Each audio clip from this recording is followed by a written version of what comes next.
Anybody reset?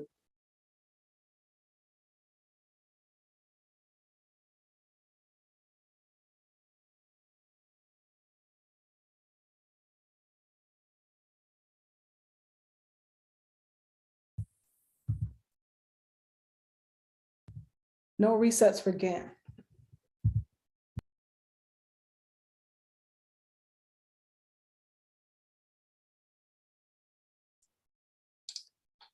Good afternoon. No resets for Bartels either.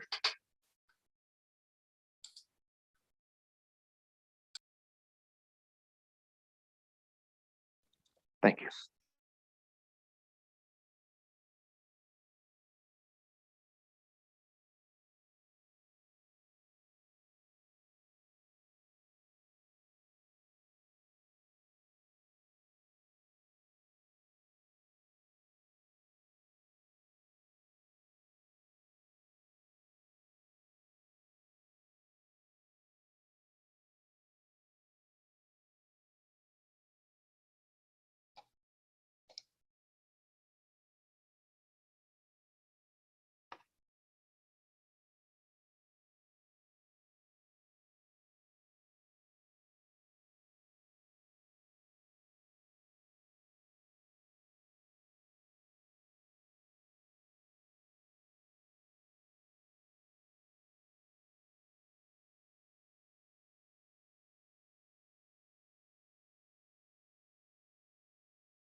Good afternoon, everyone. The judge is having some technical difficulties. He should be on shortly.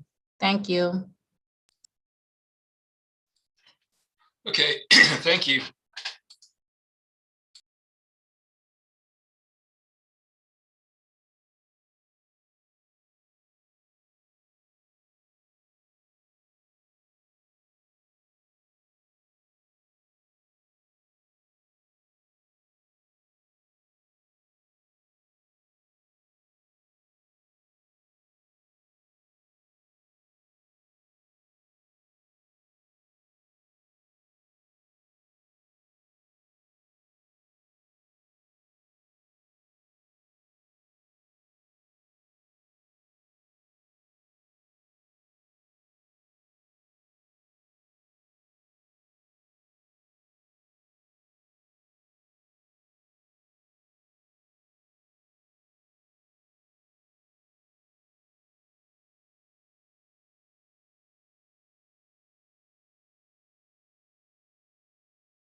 Good afternoon, everyone. I apologize for being a little late today. We were having computer problems here in the courtroom, but we are ready to go now as soon as everyone else is ready to go. Good morning, Judge. Good to see you. You also, Mr. Botel. Let's see, the state all-purpose calendar for cases that are reset for that calendar today will be on April 19th. All right, good afternoon, courtroom 2. Who do we have first? Good afternoon, Judge Morrow. We have position 4, Mr. Batista. Good afternoon, Mr. Batista. I'm Judge Eric Morrow. This is the Supreme Court Expedited Accusation calendar that we are conducting by video to help prevent the spread of the virus. Do you agree to have your case heard by video? Good afternoon. Good afternoon. Mr. Batista, you've been charged in case 22 CR 002012A with improper erratic lane change and driving under the influence of alcohol less safe. Is there a history, Mr. Howard? Second arrest, 2016, driving without a valid license, dismissed. Mr. Segura, good afternoon. Good afternoon. You can proceed. The incident occurred on April 2nd, 2022, at the incident location of a Holcomb Bridge Road, Eves Road, Roswell. In this particular case, the officer was on patrol on Holcomb Bridge Road in Roswell when the officer observed the defendant's vehicle driving in front of the patrol vehicle in the left eastbound lane. The defendant was observed crossing over double yellow lines to its left and mostly left in that area. The officer maneuvered his patrol vehicle behind the subject vehicle and initiated a traffic stop by activating emergency equipment. They came to the stop at the Eves Road just south of the intersection of Holcomb Bridge Road. They also made contact with the driver and explained the reasoning for his stop. At the time, the officer noticed that the defendant's eyes were bloodshot and glassy, and also detected the odor of an alcoholic beverage from his mouth. Alongside, the officer noticed that the defendant's speech was slurred and slow. When the police asked the defendant where he was headed, he replied Norcross, and said where he was coming from. The defendant also said Norcross. And again, when the officer repeated to the defendant where he was coming from, he said he was going to Norcross. Alongside, the police asked the defendant if he had anything to drink, and he said, quote, relaxing, and, quote, I'm good. The police asked the defendant what he meant by these words, and again, he asked if he had anything to drink. The defendant replied he had one beer and said that he consumed it not that long ago. The police asked the defendant to exit the vehicle, and upon exit, the defendant was unsteady on his feet, swaying side to side and front and back. Once there, the defendant was unable to stay still, and when he agreed to a sobriety test, the defendant was unable to focus on a finger, and so on. Because of these facts, the state is recommending a $4,000 surety bond, $3,000 for the DOI, and $1,000 for the improper lane. No alcohol, drugs, and weapons, and no driving without a valid license. Our recommendations are based on these facts, as well as because we noticed that he was dismissed, he still was arrested for a vehicle-related incident in 2016, and because of the dangers that drunk driving can have on people on the road. Thank you, Your Honor. Thank you, Mr. Segura. Good afternoon, Ms. Gann. Good afternoon, Your Honor. Mr. Wanderson Batista is 39 years old. He was born in Brazil, but has been in the Atlanta area for 11 years. He has family here, including his brother. He also has a 7-year-old son for which he pays child support. Mr. Batista completed high school. He is employed as a flooring contractor with his brother, Batista Flooring. He has been in that position for the past 5 years. Your Honor, Mr. Batista disputes the allegations, and in light of his negative history for driving and/or traffic offenses, I am requesting a signature bond on Mr. Batista's behalf. And if Your Honor is not so inclined, then I would request the bond of $1,000 for driving and let me back up, $1,000 for the DUI, driving under influence less safe, and $500 for the driving improper lane change. Thank you. Okay, so it'll be $1,000 good for the DUI, $500 good for the erratic lane change, makes a total of a $1,500 good bond, no drugs, alcohol, or weapons while out on bond. Good luck to you, Mr. Batista. Thank you. Okay. Who do we have next? Mr. Rodriguez.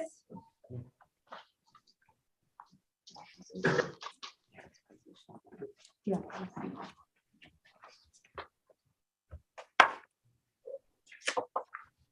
Good afternoon, Mr. Rodriguez. I'm Judge Eric Mara. This is the State Court Expedited Accusation Calendar that we're conducting by video to help prevent the spread of the virus. Do you agree to have your case heard by video? Yes, sir. Thank you. Mr. Rodriguez, you've been charged in case 22 CR 002005D with obstruction of a law enforcement officer. Is there a history, Mr. Howard? No. I got 19 total. Last arrest was January 2020, failure to appear. Got an open charge in Fulton County for expired, no license, failure to maintain lane, hit and run, obstruction, shoplifting. That's 21 MAGC 01986. 2016 simple battery against police conviction.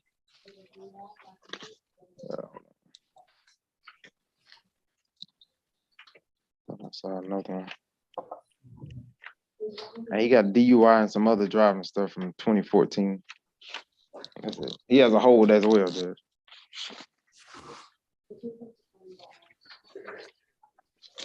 Sorry, good afternoon. Good afternoon, Your Honor. Your Honor, in this case, officers observed a vehicle traveling with only one operating headlight. The officer then observed the car pull into a parking lot, and the defendant was one of the people that exited the vehicle.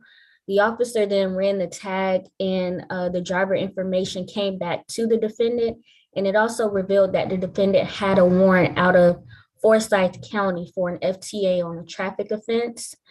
Your Honor, then the defendant and another person came out of a store, and the officer conducted a traffic stop. The defendant got out of the vehicle during the stop, and the officers dispatched to another officer of the defendant's description. The defendant was found behind a nearby, or he was found at a nearby intersection in order to stop. He wouldn't stop. He crossed 6 lanes of traffic to avoid an officer. And then he finally went into a store where he was apprehended. Your Honor, as we've heard from pretrial, this defendant does have probation violations and FTAs. He also had a 2010 fugitive from justice arrest, battery, probation violation, ag assault, multiple driving while license suspended charges as well. Your Honor, the case has, the bond has been set at $1,000 surety. The state is recommending the bond to be increased to $3,000 surety due to his multiple FTAs and probation violations. And if you're not inclined to increase the bond for it to be remained as set, nothing further. Thank you. Mr. Bartels, is this your case? Yes, sir. That's my case, Your Honor. I have spoken with Mr. Rodriguez. It appears that he is only here on the obstruction charge. The other charges that are listed, it looks like there's a total bond set in that, and I've advised him of that. Mr. Rodriguez, he's 42 years old. He indicates he's lived in the Atlanta area for approximately 13 years. He does have family in the area. I did discuss this with him, and he does dispute the allegations about the obstruction charge, Your Honor. He indicates that he was not aware that the officers were referring to him, and he didn't know about the case, the warrant in Forsyth County, so he did not believe that he had a reason to stop. He does want the court to know that. He also is employed full-time as a barber. He indicates that he's self-employed. And given all that, if he does not qualify for a signature bond, I don't have a printed report from pretrial, but if he's not able to get an unsecured judicial release, we would ask the court to consider reducing the bond to $500 good bond, or in lieu thereof, leaving it at $1,000. All right, that's going to be a $2,000 signature bond through the jail, no drugs, alcohol, or weapons while out on bond. Mr. Rodriguez, I'm going to give you the opportunity to get out and go handle the other matters that you have. But if you don't return to court, they're going to put a bench warrant out for you. You understand? Yes, sir. All right, so I'm giving you the opportunity to go handle your other business. Good luck to you, sir. Thank you. Thank you, Your Honor. You sign yourself out.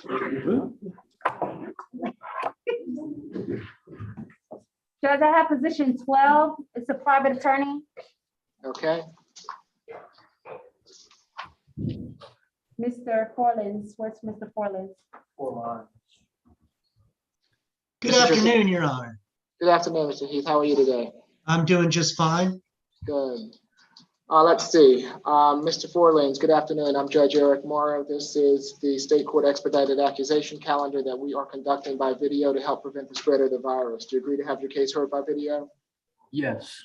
Thank you. You've been charged in case 22 CR 002016A with simple battery, family violence, and criminal trespass, family violence. Is there a history, Mr. Howard? First arrest. Mr. Segura? The incident occurred on April 3rd, 2022 at the incident location at 12135 Bywood Springs Drive, Roswell. In this instance, the victim, Wayne Forlins, is the father defendant, and both the defendant and the father reside in the same household. In this case, the defendant admitted that punching his father with a closed fist in his back and his arms. Alongside, the defendant told his father that he was going to damage television, and when the police arrived, they noticed the television was in fact damaged.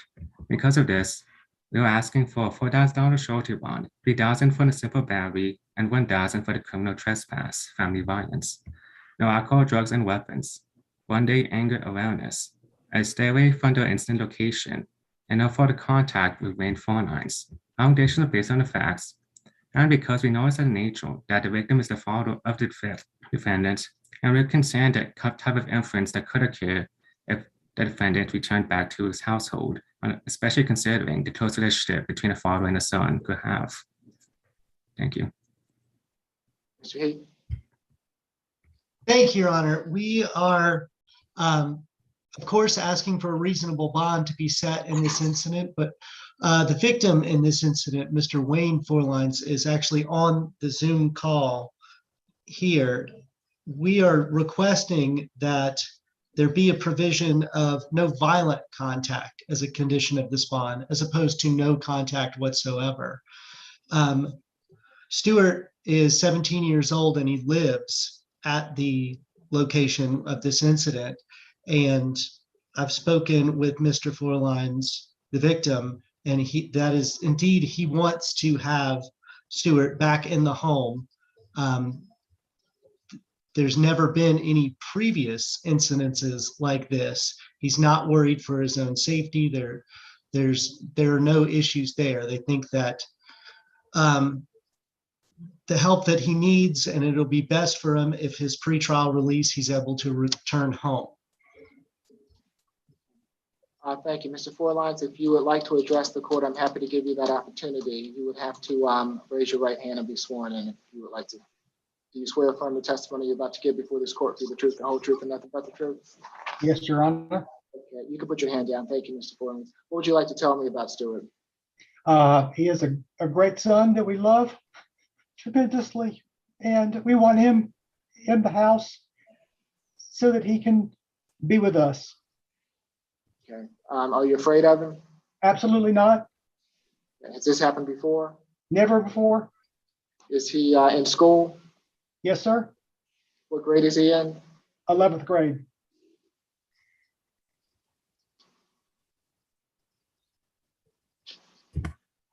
Okay, anything further, Mr. Forlins, anything further from you first? No, thank you for allowing me to speak to the court today, Your Honor. You're welcome. Mr. Heath, Mr. Segura, anything further? Not on my end. Nothing further, Your Honor.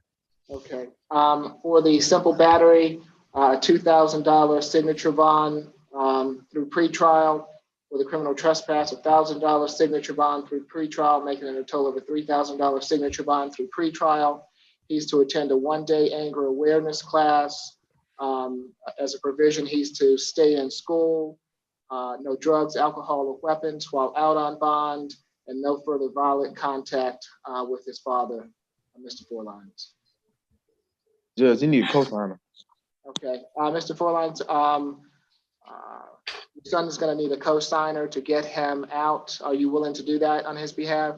Yes, Your Honor, I am.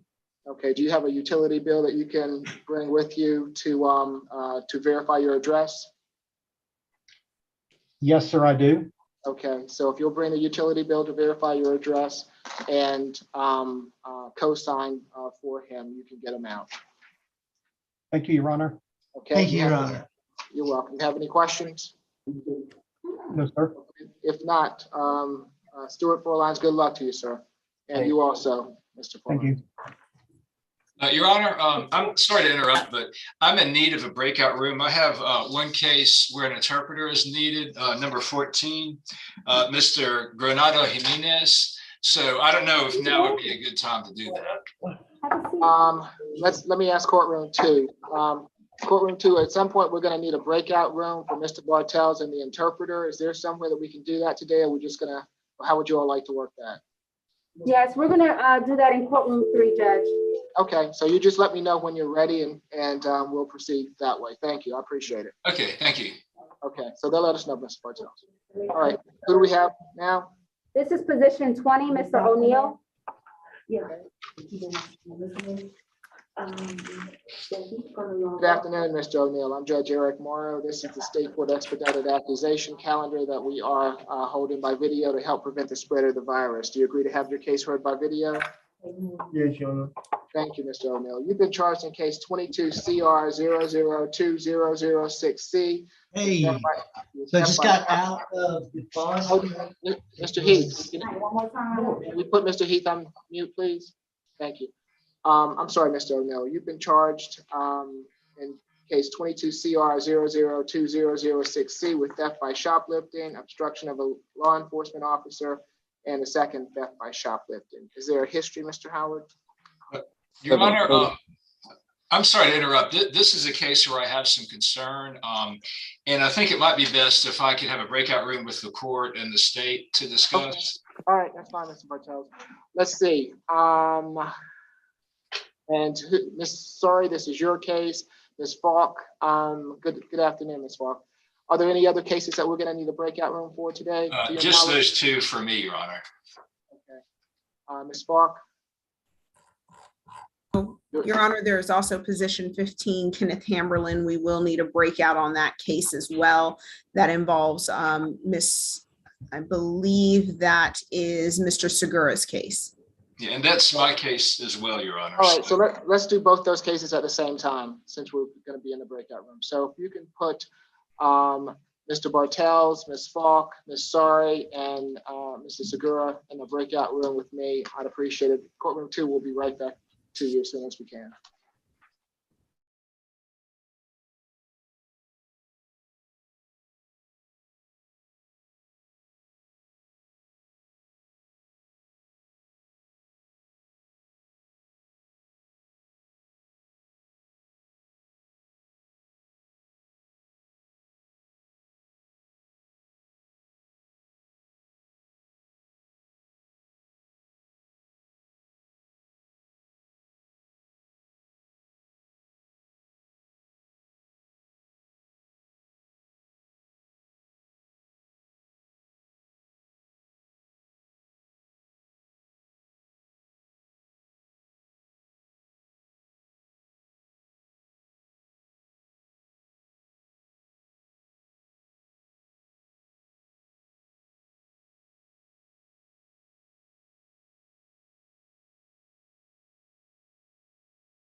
Hello? Hey, Hey.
oh, and Quenisha just called me too because she wanted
All right, so courtroom, thank you for your patience. We've handled a number of cases while we've been in that breakout room. And this is, let me see, is Mr. Bartels back with us?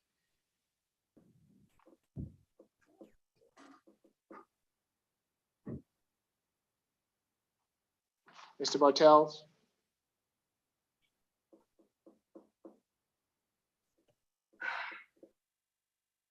All right, Mr. Bartels, you're back with us. So for Yes, I am, Judge. this is position number 20, I believe, Mr. O'Neill. We've discussed Mr. O'Neill in the breakout room. It's going to be a $1,500 bond on each count, making for a total of a $44,500 good bond, a mental health evaluation, stay away from the 275 Memorial Drive, and which is my friend's bottle shop, and the 371 Boulevard Southeast, which is the BP gas station. No drugs, alcohol, or weapons while out on bond. All right, so he's out on pretrial, so that's gonna be 6,500 on top of whatever you said. That is the bond amount on the existing pretrial Correct. bond? Okay, thank you. Right. And let's see, can we, courtroom 2? So that's Mr. O'Neill. Do we have Mr. Hamberlin in courtroom 2? What position is that? He's position 15.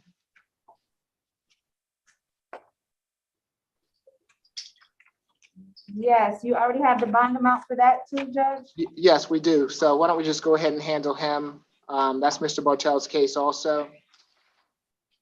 All right, Mr. O'Neill, have a seat right here for me. Where's Mr. Hamblin? Hold on, Mr. Sullivan. Ma'am, your son is coming up now. Have a seat right now. Okay.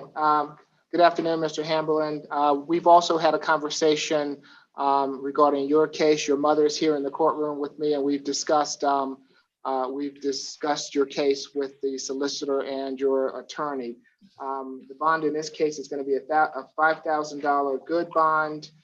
There's going to be a release order that Mr. Bartels is going to prepare that Mr. Hamberlin is to be taken to the Acre Hospital after being released for inpatient treatment.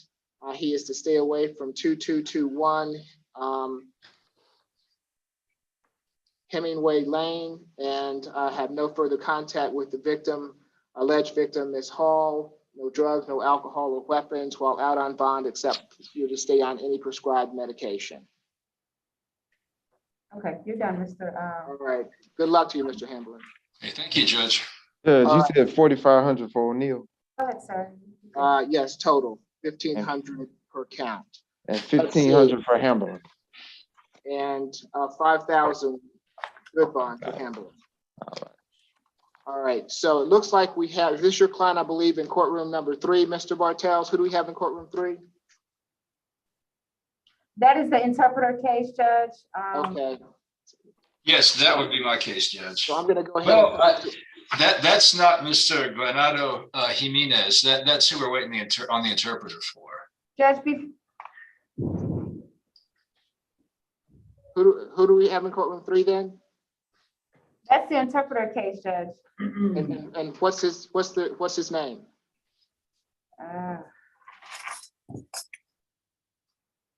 This is Mr. Grando. Yeah, that looks like it's Mr. Granado. Yes. Yes, he's in courtroom 3. Okay. All right, who's representing Mr. Renato? That's my case, Your Honor. Okay, all right, okay. So let's put Mr. Bartels. Good afternoon, Madam Interpreter. How are you today? Good afternoon. So let's put Mr. Bartels and Madam Interpreter and courtroom 3 in a breakout room. Have a seat, sir. Have a seat. And then we'll go back to, and who do we have in courtroom 2? This is position 24, Mr. Sullivan.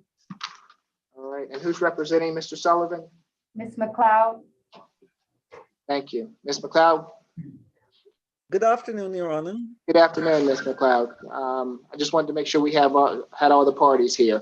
Good afternoon, Mr. Sullivan. I'm Judge Eric Morrow. This is the state court expedited accusation calendar that we are conducting by video to help prevent the spread of the virus. Do you agree to have your case heard by video? Yes, Your Honor.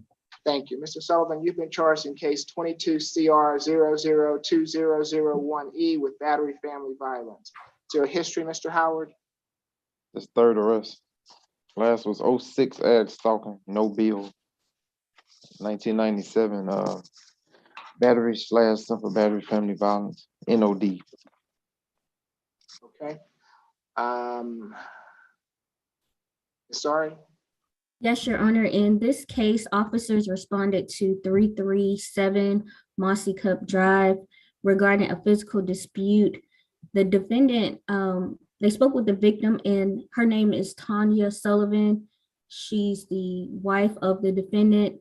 The defendant was upset with her regarding an incident that occurred in their marriage. And the defendant stated he was tired of this, quote, shit, and picked up a broom, and he proceeded to hit the victim with it. The victim then sustained injuries to her thighs. Our office was able to speak with the victim. She stated that she did not want contact with the defendant and she wanted to stay away. So the state's recommendation is a $3,000 surety bond, the stay away, no contact, 1-day anger awareness, and no drugs, alcohol, or weapons while on bond. What's the stay away address again? 337. Mossy, second word CUPP Drive. Good afternoon, Your Honor. Judge Morrow, this is Attorney Athenia King. How are you? Hey, Ms. King, how are you doing? Good to see you. Well. Good to see you as well. Ms. Sullivan is on this call. She is on the Zoom. If the court would like to ask her any questions in regards to this matter. I believe the facts are a little bit more detailed than what was articulated to the court. Not only was she hit with the broom mop, but I believe also she was choked. There is a history, even in this relationship and in previous relationships that Mr. Sullivan has been in that we've been aware of. I believe he also has some family members that are on the call, on the Zoom call. Okay. Your Honor, their location was in Fairburn, Georgia. That's accurate, Your Honor. Zip code 30213, I believe. Okay, so thank you, Ms. King. Let me hear from Ms. McLeod, and then Yes, Your Honor. I know that Mr. Sullivan's daughter is in court with me here, and anybody else that wants to give information, I'm happy to hear from. But let me hear from Ms. McLeod first. Yes, Your Honor. My client is 55 years old. He has been living in Atlanta most of his life. He is gainfully employed, has been employed for the same delivery company for over 18 years. My client denies that any of this happened. There is an extensive history, Your Honor. His wife has a son who's not his child, 31 years old, an adult who's a felon and a convicted sex offender who's been living in their household. And my client spoke to his wife about the situation. She left the home, and the next thing, she had been gone for hours. Next thing, she came back and the police was there. My client tells me that he just had knee surgeries, in no position to do anything, certainly not to hit anybody. He has certain illnesses he's dealing with right now. He tells me he uses a CPAP machine. And he does not get into that sort of thing. He was actually barbecuing and the police showed up at his house. He believes that this is a plan by his wife and her son to get him out of his house so they can empty his house, which happened once a while back, apparently, that something was made up and they took all of his belongings out of his house. This property, Your Honor, belongs to my client. It's in his name alone. Before the marriage, it was his property. He pays the mortgage and everything, and it would be an extreme hardship for him if he were to be kept away from his home. This is his home. He denies completely the allegations that he struck anyone. Bear in mind, Your Honor, that any alleged history that he may have was a long time ago. We're talking, the last one I believe was said to be 2006. My client tells me he's just not that kind of person, and he's totally devastated by this. He says if she had any injuries, which he thinks she must have put them there herself in order to set this up so he can be put out of his own home. And I think it would be an injustice, Your Honor, to put this man out of his home based on all of this. So I would like the court to take all of this into consideration, his age, his history, and the circumstances, as he alleges, surrounding all of what happened. He did tell me that he told the police officers that he had not done any of that. He's not in the business of striking people, and certainly not striking his wife. So I would ask the court to give him a signature bond and to allow him to go back into his own home. He does tell me that his wife is from Texas and she has connections and she has family members here in Atlanta, so it's easier for her to go somewhere else. But this is his home, and it would be an injustice to bar him from his own home based on these kinds of allegations. Okay, so I see Ms. Sullivan's here, but just to question you, Ms. McLeod, for a moment. You say it's his home, but he's married to Ms. Sullivan, is that right? They are married, Your Honor. Okay, and they live in that home? They do live in that home, but so does our 31-year-old son, who happens to be a convicted felon. Okay, I'm only gonna listen to one person at a time, and that's the person that I call on, okay? Because otherwise I don't want everybody just jumping in, so we're gonna have a bit of order. All right, I understand what you're saying, Ms. McLeod. Anything further? No, Your Honor, not at this time. Okay, Ms. Sullivan, if you would like to address the court, I'll need for you to raise your right hand for me and unmute yourself for me, please, ma'am.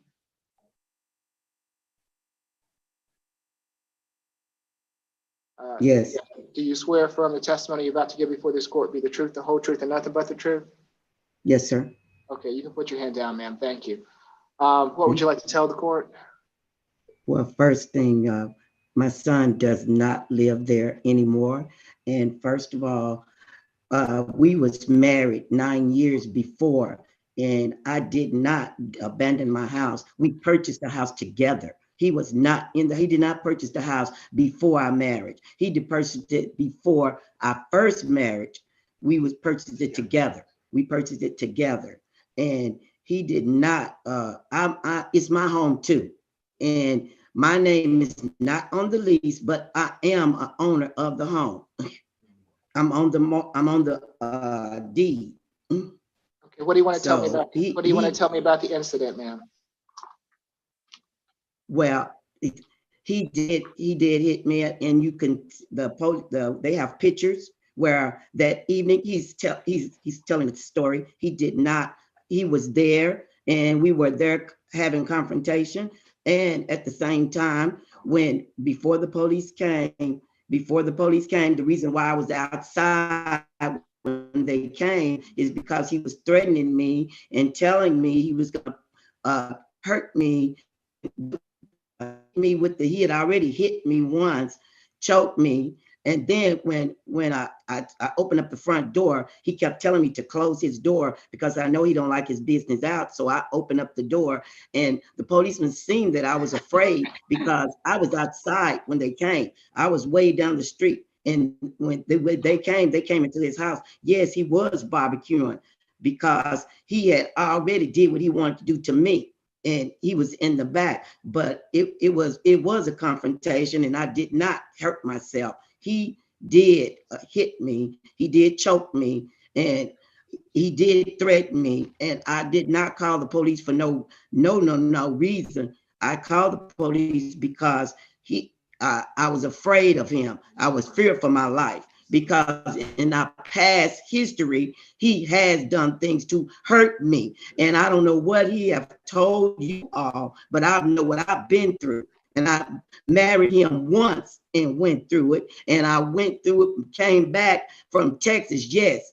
And we divorced, completely divorced. And then I turned around and married him again.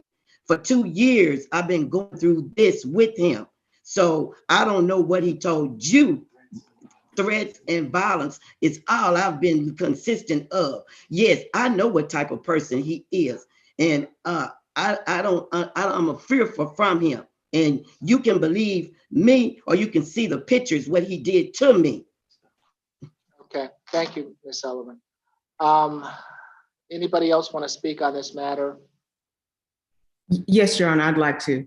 Okay. Thank you, Your Honor. What Ms. Sullivan is, if I can just summarize. I'm sorry, Your Honor. Your Honor, is this, I believe she's a relative of Miss Sullivan, if I'm not mistaken, Your Honor, so she's hardly a neutral party. I would like to I'm not arguing as a neutral, I'm sorry, I think I. Okay, so let me just say that Ms. King is an officer of the court. She's a lawyer. And although she apparently is not Ms. Sullivan's lawyer, I'm gonna. She's her niece, Your Honor. Oh, okay. She's not my attorney. Well, Honor. no, wait a minute. I did not say she was. Your Honor, I think you called on me. If everybody would allow me an opportunity to address the court, I would greatly appreciate it. And I think I can provide some clarity. Okay, go ahead, Ms. King. Okay, so Your Honor, first of all, I am Ms. Sullivan's niece. I also, as Your Honor know, am an officer of the court, a lawyer.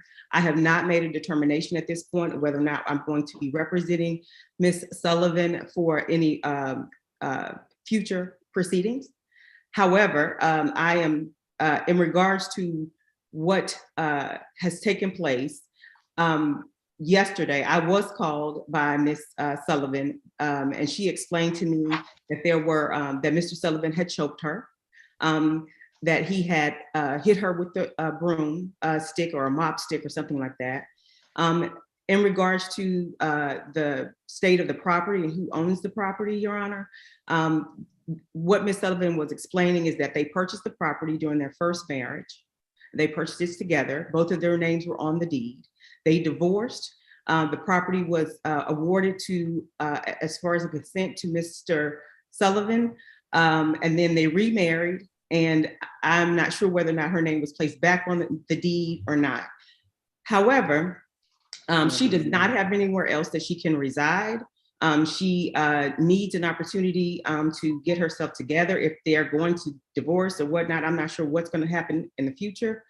But she would like to remain in the home. She does not want Mr. Sullivan to return to the home. She is in fear for her life. I am aware of situations where he has threatened her with the firearm. It's my understanding in this situation, he told her he was going to kill her, that he was going to- Your Honor, I'm going to have to object to this line of testimony. Miss King is in here. I'm not sure what her position really is. She really is not acting as an officer of the court in this situation. Actually, she's just here essentially to malign my client. I'm going to have to object to this line of testimony. Okay. Her role in here is not as a neutral party. She is an attorney and also a relative of Ms. Sullivan. And there is nothing, Your Honor, that prevents me from and there is nothing in the code to try to make my client look bad. Please, ladies. And I'm going to object to that. It's not proper. There's nothing that is against the rules for me even representing a relative. So I'm not sure, Ms. McLeod. But you said you were not representing her, Ms. King. Okay, please hold on, ladies, please. So, Ms. King, I've heard from Ms. Sullivan. I think she's made her position quite clear. Is there anything that you want to add that she did not already inform the court of? Yes, Your Honor. I believe his sister is on the line, Shauna Sullivan. She can also attest to his propensity to be violent, that he's hit her before. I believe he has daughters also that are on this virtual court. Yes, he does. He does. That can also attest to the fact that he has an abusive nature, and they've been witness to it. At least one I know that may be on the call. Okay, so I've heard, Your Honor, and that's it. I have nothing else for the court. Thank you, Your Honor, for hearing me. I appreciate it, Ms. King. And so I've heard from Ms. Sullivan. I don't believe that I need to hear from anyone else regarding this matter, unless Ms. Story or Ms. McLeod have anything further. Mr. Sullivan, you have a right to remain silent. Anything you say can be used against you. Ms. McLeod, would you like to advise him? Mr. Sullivan, please remain silent. I can speak for you. Okay, anything further? Ms. McLeod? Yes, Your Honor. Nothing further from the state, Your Honor. Daughter testifying for me. Your Honor, and I just would like to add that she is preparing and has gone down to the Fulton County Superior Court to seek a TPO. Okay, thank you. Ms. McLeod? Yes, Your Honor. My client has indicated that he wants his daughter to testify. Okay, well, I'm inclined to Ms. McLeod to, because of his record and because he's been recommended by pretrial, to give him an SOB. Now, if you want Thank to you, Your continue, Honor. if you want to continue this, I'm happy to hear from her regarding this matter, but you're already pretty much. Your Honor, since I think since the court is going to give him an SOB, it can be stopped here because he needs to be out so he can properly prepare himself for this. Okay, he needs to have counsel, independent counsel, who can deal with what is going on at this time. Okay, very good. It's going to be a $5,000 SOB through pretrial, 1-day anger awareness class, no further contact with Ms. Tanya Sullivan. Stay away from 337 Mossy Cup Drive in Fairburn. He can go back to that location on one occasion with the escort of police or law enforcement to retrieve any belongings that he has there. No drugs, no alcohol or weapons while out on bond. All right, anything further on Mr. Sullivan? Thank you, Your Honor, for your attention. Have a good day. And both of his daughters is on the call. Okay, well, thank you for being here.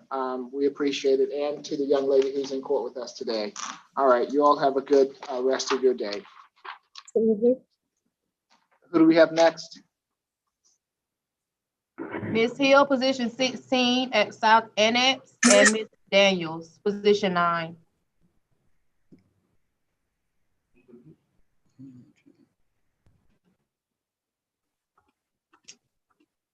All right.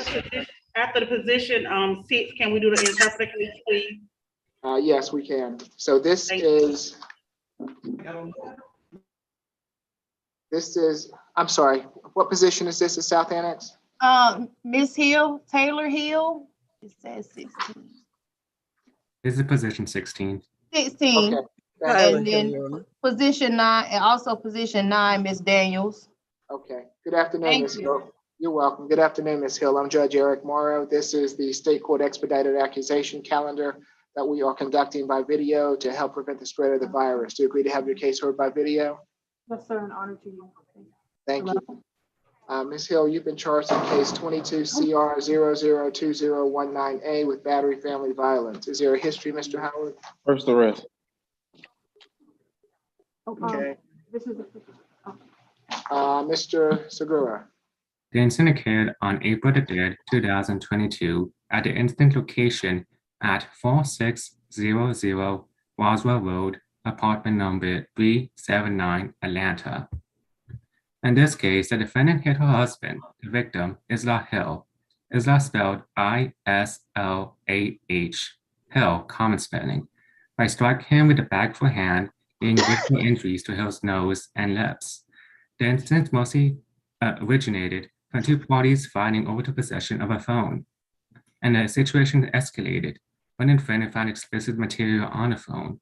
Because of this, the state is recommending a $4,000 surety bond, no alcohol, drugs, and weapons, 1-day anger awareness, a stay away from the incident location, and no further contact with Isla Hill. Our recommendations are based on these facts and also because of the nature of the act. The victim was her husband, and we know the nature that had the defendant returned, she could exert some sort of influence upon him. And because we know because of that, we're looking out for safety.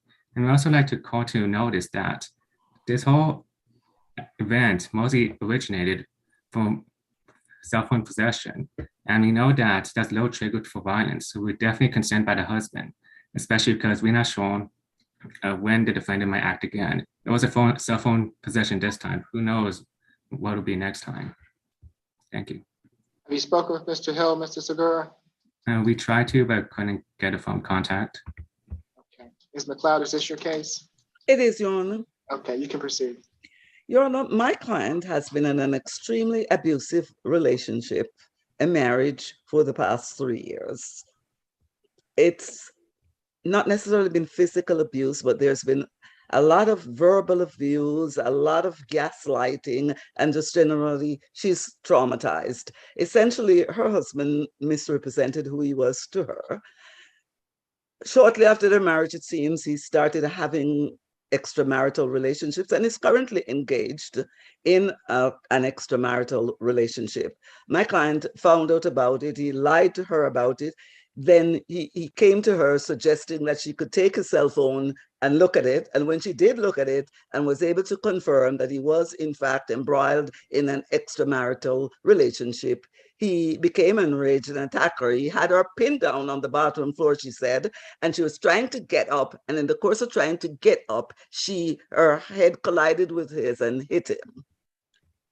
And I think because of that, he had a cut or something. And the police, he called the police and the police arrested her. But she really was not the aggressor. Your Honor, she has been gainfully employed, she tells me. She finds the whole thing very traumatic and embarrassing for her. She does have somewhere she can go. She can go to stay with her parents. She doesn't want to go back with her husband at this time, Your Honor. I think she's a good candidate for a signature bond.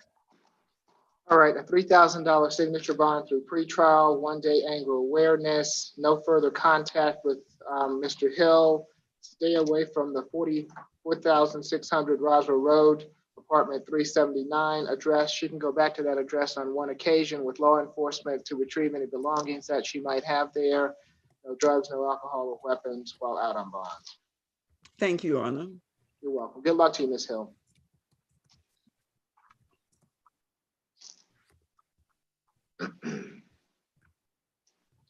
And this is Ms. Daniels, is that correct?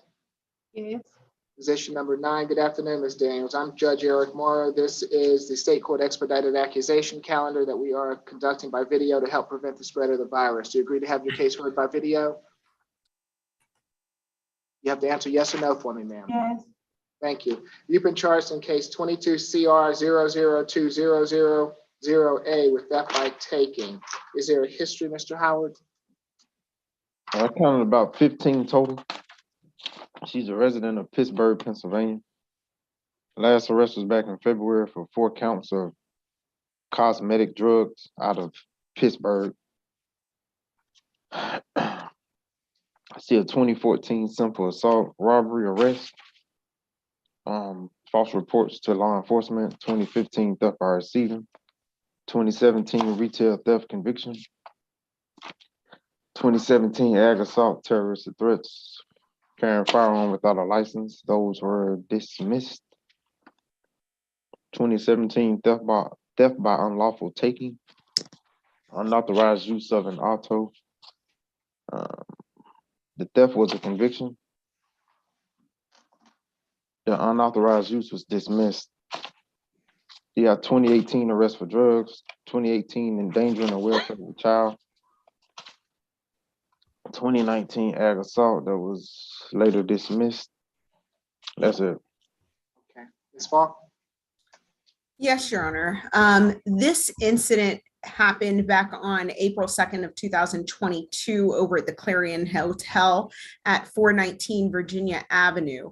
It involved a hotel guest by the name of Yaneli Martinez. That's Yanelly, last name Martinez, Martinez, who stated that she had had $175 taken from a hotel cart. And when when hotel security footage was reviewed, it showed the defendant taking the money from the bag of Miss Martinez and then leaving the hotel with the money. Officers called the defendant, stated she needed to return to the hotel and return the money. She did in fact return, admitted she took the money and returned the money in full to Miss Martinez. So I don't believe there should be any issues as far as whether or not, she denies these allegations, being it was on video and she admitted to the offense and handed the money back.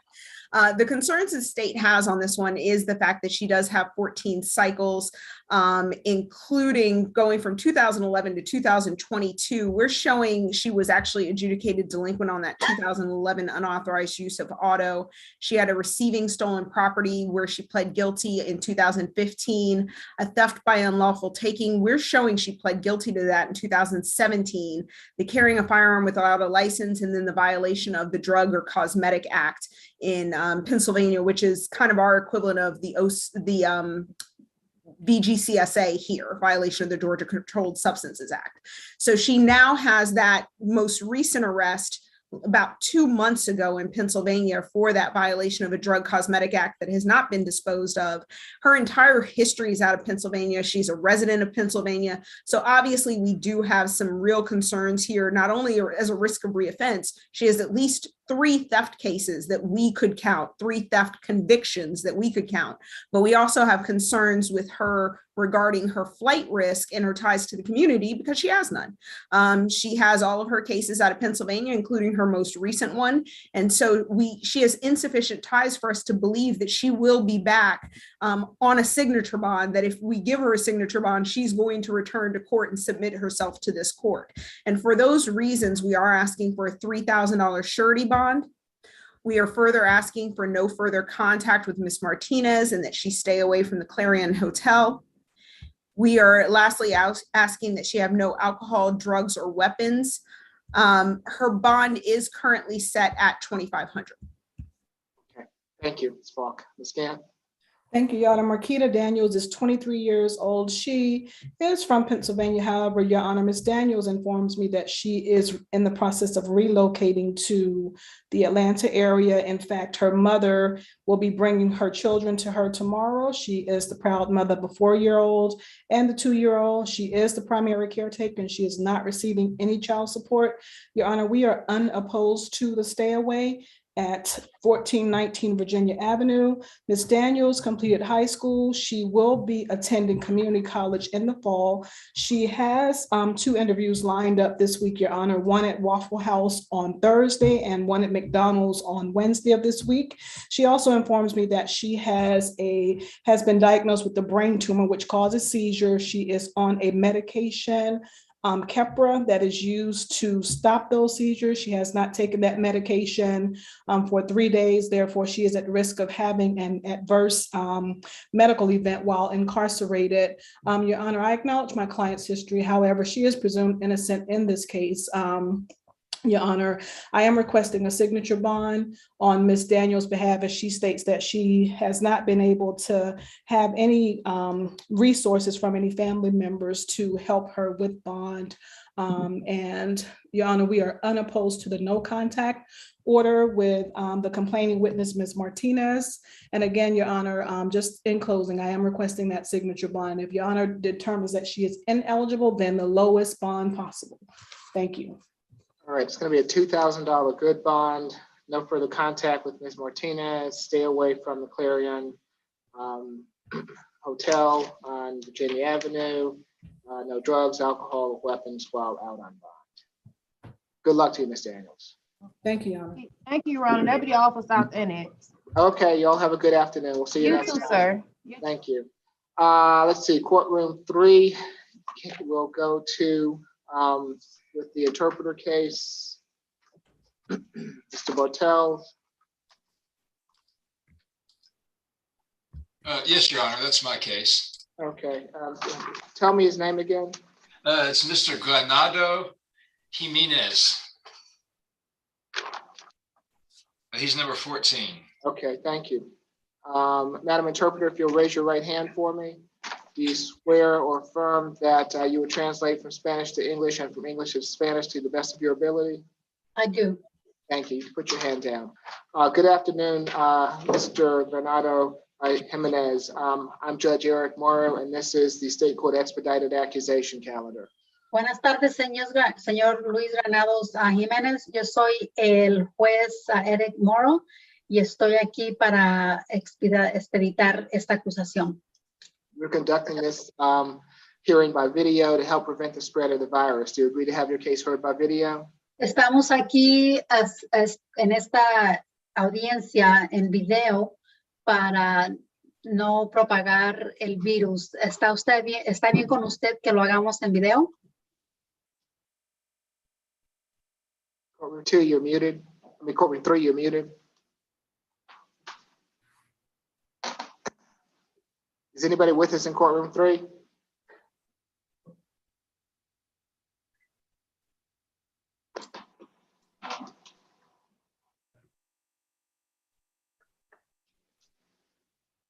Sorry about that, Your Honor. I had to take the call. Okay, This is that's fine. Mr. Luis Granados. Speak up. Okay, yes, we've started the hearing on him. Thank you. Did you hear the question? ¿Escuchó la pregunta, señor Granados? Sí, estoy de acuerdo. Yes, I agree to it. Thank you.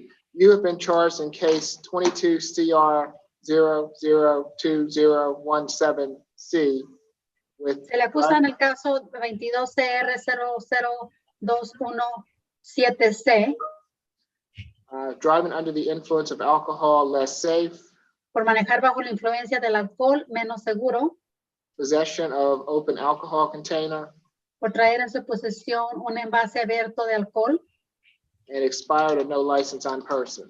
y por traer una licencia vencida o no traer licencia en su persona. Is there a history, Mr. Howard? ¿Alguna historia, señor Howard?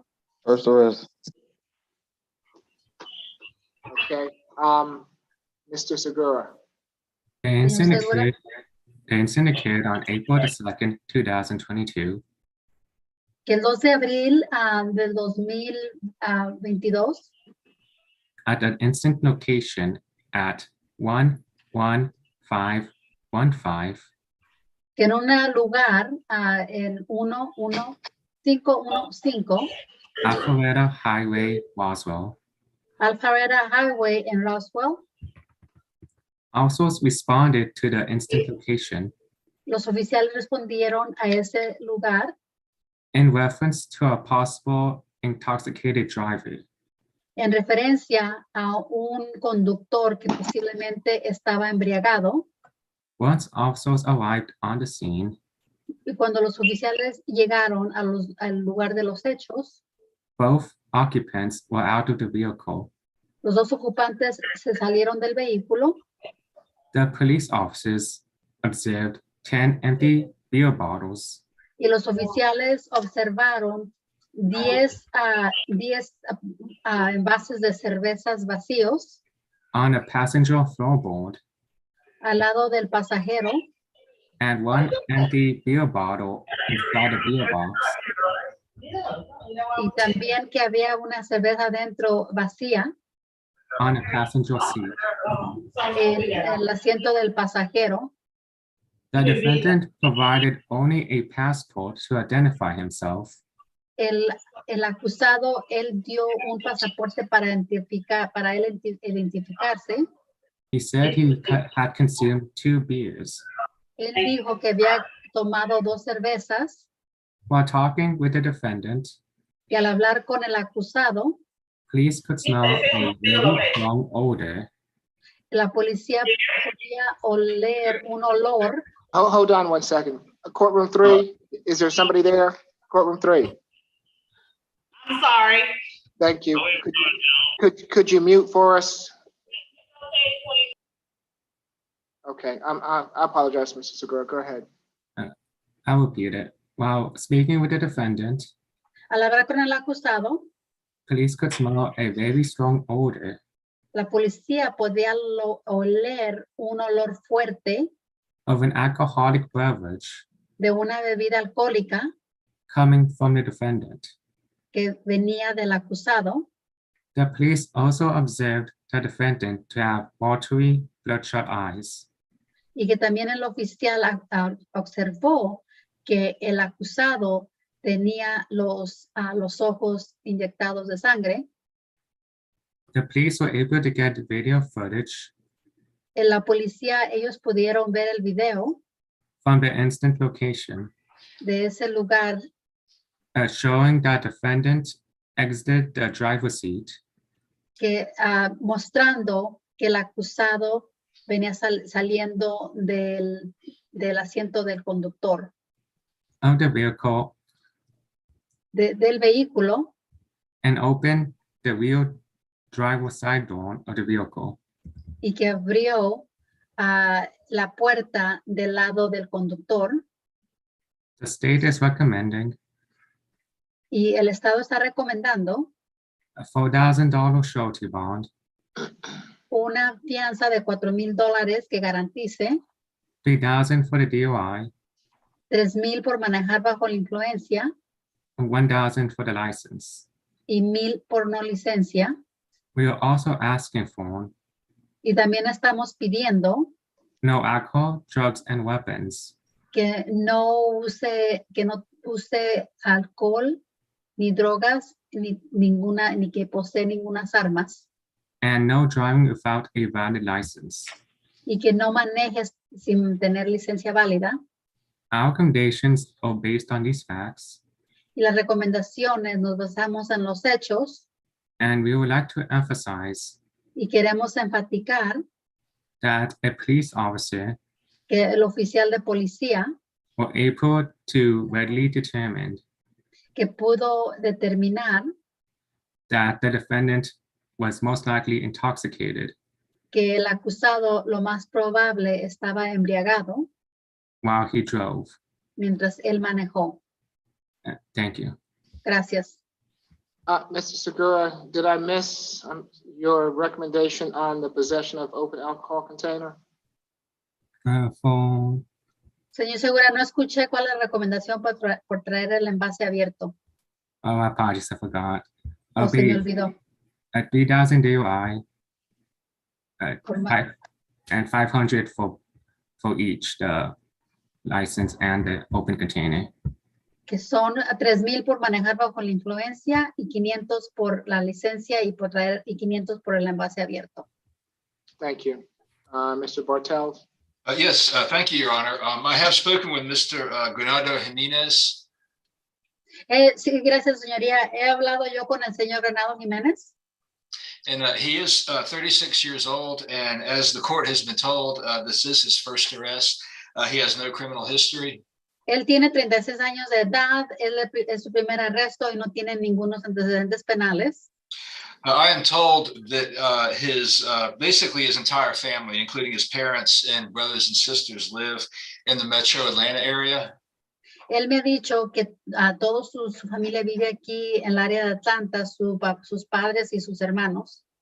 And I'm told that he himself has been in the metro Atlanta area since 2003, 18 years. Él me ha dicho que él está aquí en el área de Atlanta desde el 2003, como unos 18 años ya. And also that he works full-time for RG Landscaping Company. Y que también trabaja a tiempo completo para RG Landscaping aquí en Atlanta. And regarding this hearing, I've explained to him that the court will set a bond. It's not a trial. Y yo le expliqué a él que aquí el juzgado le va a fijar una fianza, que hoy no es el juicio.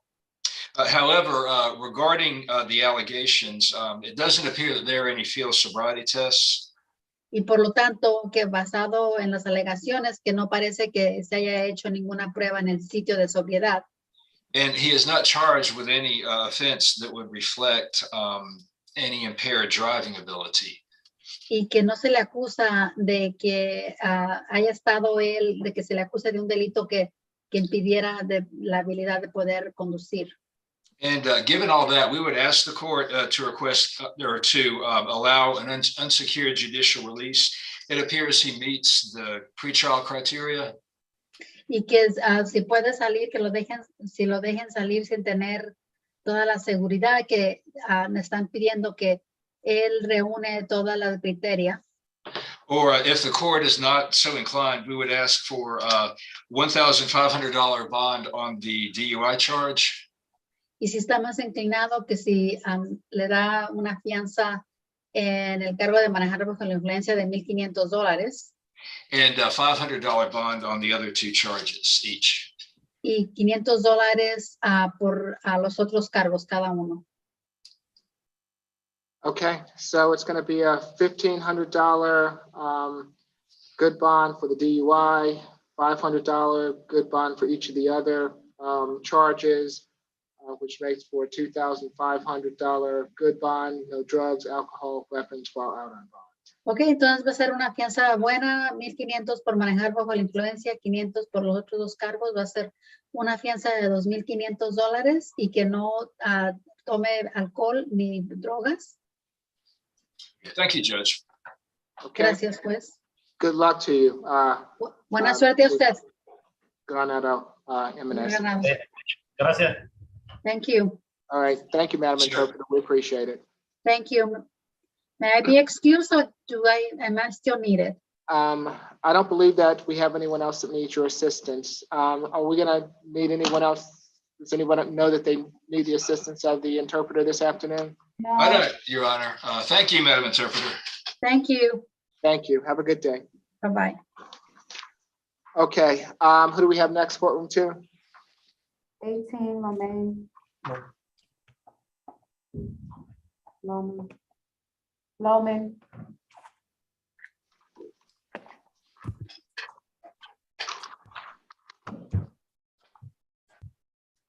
All right, good afternoon, Mr. Loman. I'm Judge Eric Morrow. This is the State Court Expedited Accusation Calendar that we are conducting by video to help prevent the spread of the virus. Do you agree to have your case heard by video? Yes. Thank you. Mr. Loman, you've been charged in case 22 CR 002013E with simple battery. Is there a history, Mr. Howard? That's his second. 2019 New York drunk driving, reckless driving. That's it. Your Honor, I'm here on behalf of the state, Aaliyah Harmon. Oh, good afternoon, Ms. Harmon. You can Good proceed. afternoon. Thank you very much. Your Honor, on April 3rd, 2022, officers responded to the location of 1777 Ellsworth Industrial Boulevard in Atlanta, where they encountered the victim, Shakaya, SHAKIAH Clark-Smith. She indicated that it was a response to a domestic dispute. She indicated that she and the defendant lived at that location. Ms. Clark further indicated to officers that the defendant herself and a third party were leaving the club together. And then an argument ensued with the defendant, which rapidly escalated. Ms. Clark-Smith advised that the defendant pushed her to the ground, causing an injury to her leg. She had to go to Grady Hospital for treatment. She's still at the hospital receiving treatment for the injury to her leg. Our office spoke to the victim this morning, and her concern is that her leg is broken, her ankle is broken. We need medical corroboration of that fact. If that is the fact, then we will be escalating the charge to a felony charge, but we're still awaiting that information. Our recommendation in this case, there was a $2,000 surety bond given on the case, but we're recommending a $4,000 surety bond, no further contact with the victim, to stay away from the incident location. We will also request that there would be a one-day anger awareness class and no alcohol, drugs, or weapons. We believe that his conduct indicates a danger to the victim, and that is why we are requesting an increase in the bond amount and in light of the nature of her injuries and the severity thereof. Nothing further from the state. Thank you. Thank you, Ms. Harmon. Mr. Bartels? Yes, Your Honor. I did speak with Mr. Lohman. He does dispute the state's allegations here. He maintains that he is the victim in this case. He indicates that there was a verbal dispute that primarily involved Ms. Clark-Smith, the alleged victim, her cousin. And he told me that his cousin actually cut him. The alleged victim's cousin actually cut him on the arm with a knife. And he reported to me that the cousin was also arrested in relation to this. I don't have a copy of the police report. I just have a copy of the warrant, which just has, a couple of sentences. So I do not have a narrative that, shows the history of exactly what developed, but he does dispute that he was the aggressor.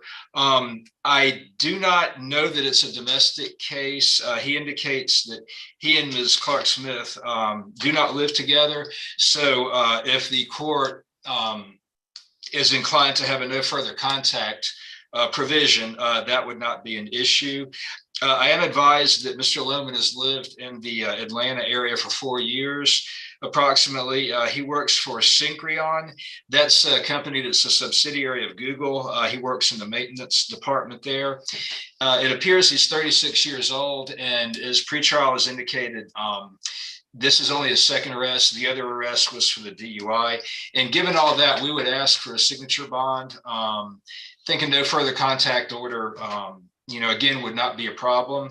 And if he doesn't get a signature bond, we would ask for a $1,000 bond amount. Your Honor, can I elaborate on some of the facts that PD Bartel spoke to involving the third party? It's our understanding, Your Honor, that the third party, who is Christy Sarpong, that's Sarpong, the cousin of Ms. Clark Smith, who is our victim, was defending Ms. Clark Smith from the defendant. It's our understanding that he was cut as she was trying to defend or pull him off of the victim here. And yes, PD Bartels is correct. There was an arrest made in that case, but we believe that is a separate incident from what we're saying happened here. In this case, we believe that he was the aggressor and started the initial incident with Ms. Clark Smith pursuant to their argument.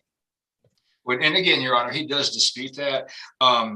Even if he did commit a simple battery, which he denies, a knife is considered deadly force. I would argue that that's, certainly disproportional response.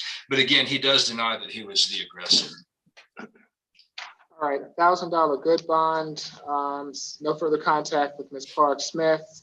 Stay away from the Ellsworth Industrial Boulevard address. No drugs or alcohol or weapons while out on bond. Good luck to you, Mr. Levin. Thank you, sir. Thank you. Okay, come on. Thank you, Judge. No, you got Who do we have next? position A, Brunson. She said 8. Yes. Good afternoon, Mr. Brunson. I'm Judge Eric Morrow. This is the State Court Expedited Accusation Calendar that we are conducting by video to help prevent the spread of the virus. Do you agree to have your case heard by video? Is that a yes? Sorry.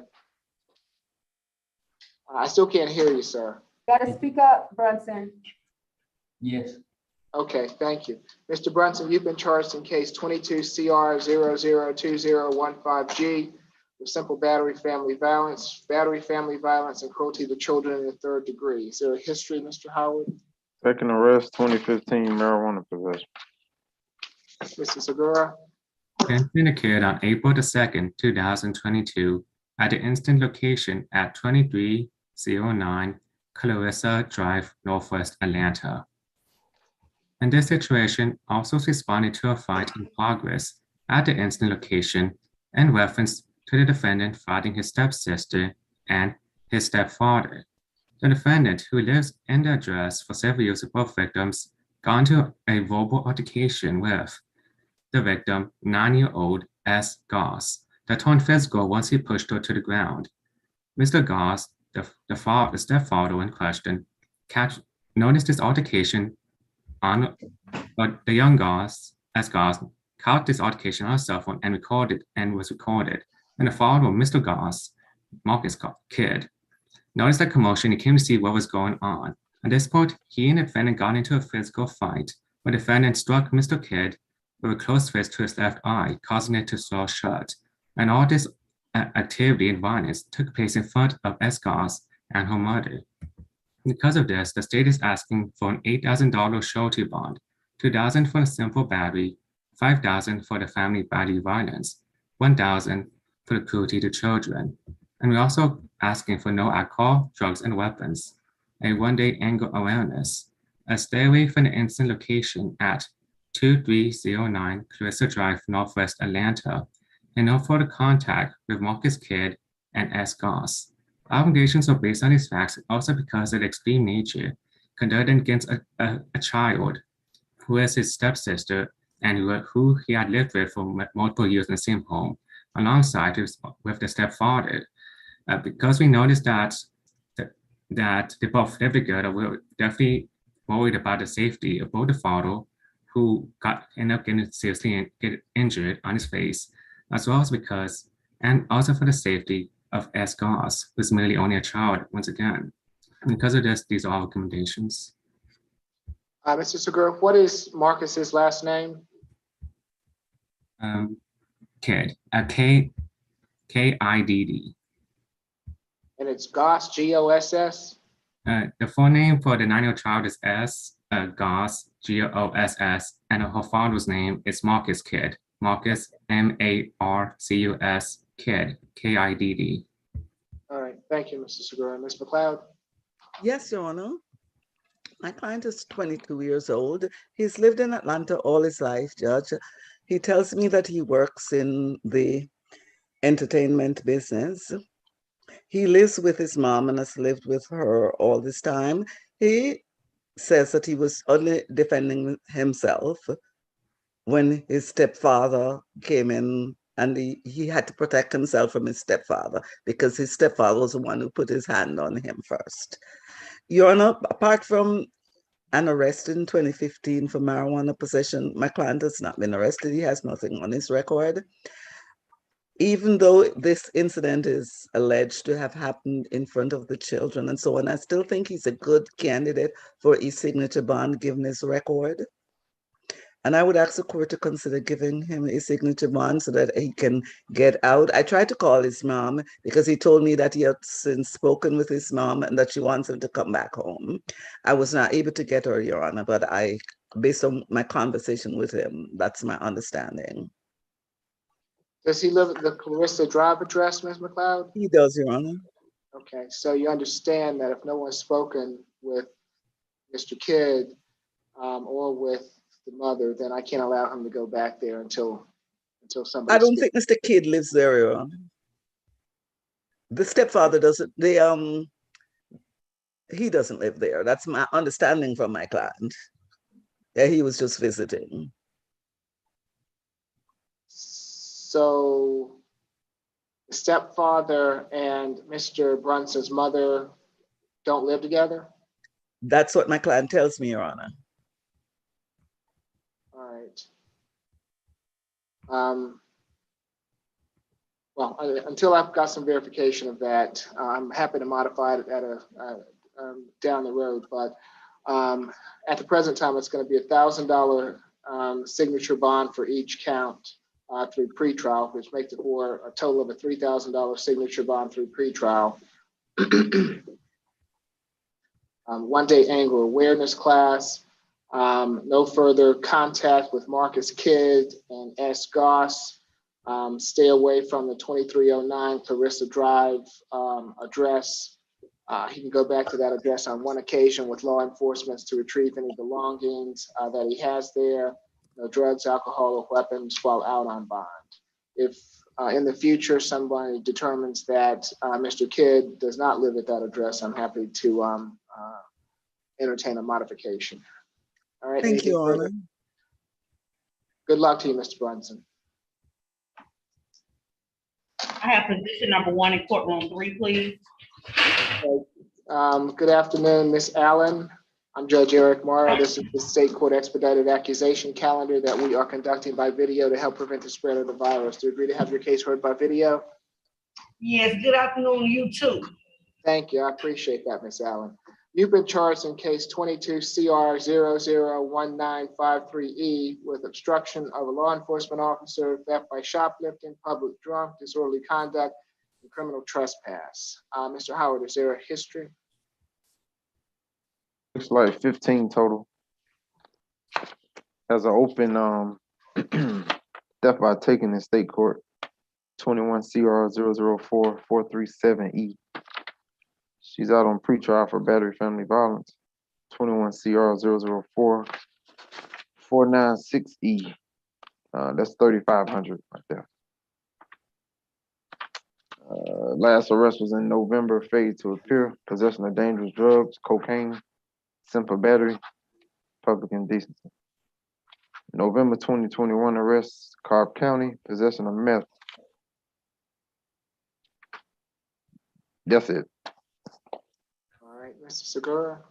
Then syndicated on April the 1st, 2021, at the incident location at 1167 Joseph E. Boone Boulevard, Northwest Atlanta.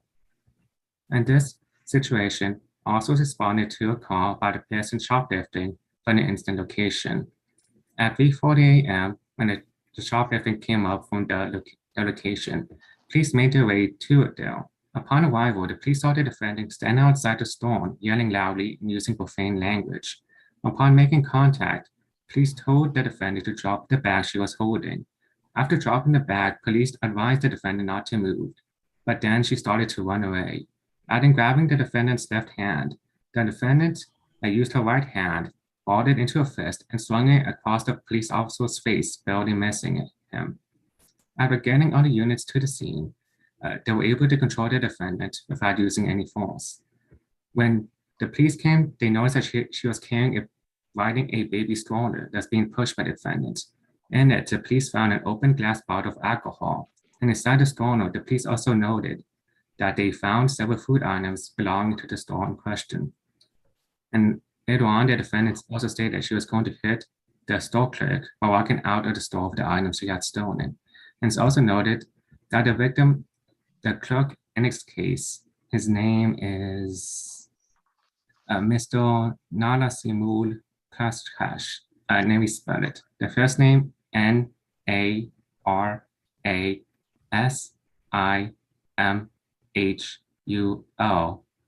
and the last name, Praicash. I noted that she frequently robbed and stole items from that location on multiple times before. As such, the state is recommending a $5,000 surety bond for each charge for a total of $2,500 total surety. A stay away from Henry's pack and sack, no further contact with the store owner, and no drugs, alcohol, or weapons while on bond. Our recommendations are based on these facts, and also because we noticed that the defendant has 15 cycles, which includes police obstruction and court charge, and also has police staff by taking, which occurred 4 months after this incident, which was the case that the pre-trial has noted, which is the 22CR004437E. This very indicated that the defendant is a high risk for reoffending, and also the defendant also has several FTAs on record and would likely not show up for court when required to do so. As such, these are our recommendations. Thank you. Ms. Gant. Thank you, Your Honor. Ms. Siobhan Allen is 42 years old. She has been in the Atlanta area her entire life. She has 6 children, and 4 of the children are under age 16. Their ages are ages 16, 14, 15, ages 14, 15, and 16. My apologies. She also informs me that she is currently pregnant, Your Honor. Ms. Allen completed or obtained a GED. She also is a certified nursing assistant. At this time, she is unemployed because of her pregnancy. She is also dealing with some health issues that arose after her husband was murdered 7 months ago. Your Honor, she denies the allegation. She states that the people at that store have a personal vendetta against her and that they harass her on a regular basis. She denies being drunk. She also states that she bought the items. I acknowledge my client's history. However, Your Honor, Ms.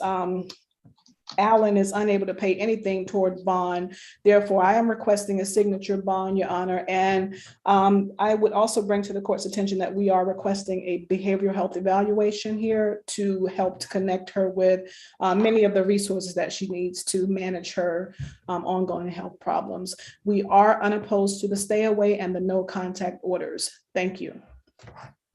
All right, it's going to be a $500 good bond for each charge, making it a total of $2,500 good bond. Stay away from the Joseph E. Boone address. No drugs, alcohol, or weapons while out on bond. And it's my understanding that a social worker is going to visit her. Good luck to you, Ms. Allen. And Your Honor, did you also add the no further contact? Thank you. And the no further contact. Well, if she can't go to the location, I guess he's a manager at that location or something, Mr. Sabera? He owns it. Okay, so no further contact with the alleged victim. Thank you, Your Honor. Here it is. Thank you, Joe. Thank you. I'll need that back. Yeah, no problem. Okay, who do we have next? 23 Smith. Good afternoon, Mr. Smith. I'm Judge Eric Morrow. This is the State Court Expedited Accusation Calendar that we are conducting by video to help prevent the spread of the virus. Do you agree to have your case heard by video? Yes. Thank you. Mr. Smith, you have been charged in case 22 CR 0020002F for simple battery family violence. Is there a history, Mr. Howard? This is 9th arrest. Hold on. Might be more than 9. This is 10th arrest. Last was 2015, assault on a female conviction.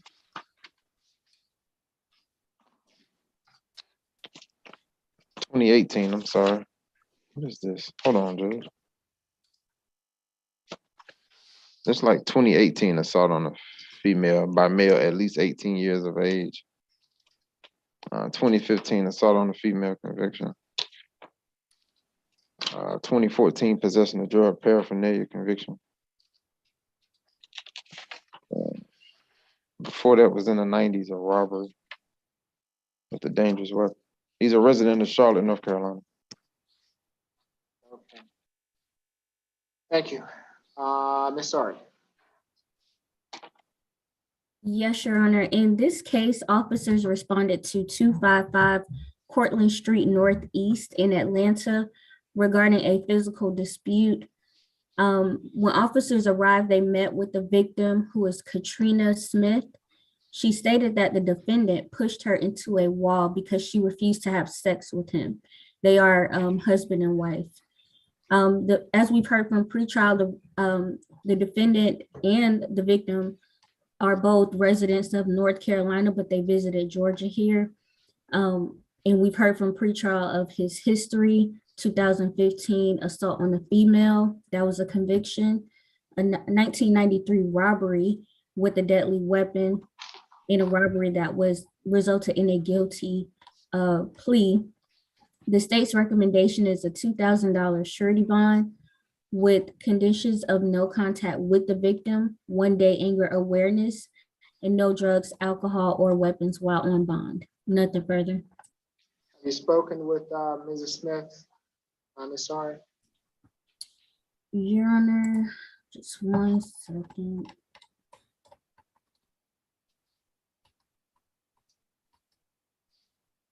Yes, Your Honor, we were able to get in contact. The victim did state she does not want contact with the defendant, and there's no need for a third-party transfer of any children they have. Is that Cortlandt Street address? Is that a hotel? Yes, Your Honor. Your Honor, I want to say it's the Sheraton. Okay. I mean, there are several hotels right around there, but the Hilton, the Sheraton. Correct. Downtown. All right, thank you. Thank you, Ms. Sari. Mr. Martels? Yes, Your Honor. I have spoken with Mr. Smith about his case. He does dispute that there was any physical contact.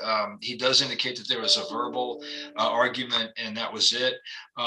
He indicates that he is employed full-time. He works at Bill and Fran's restaurant. That's in his hometown. He is a cook there. He indicates that a no further contact provision would not be an issue.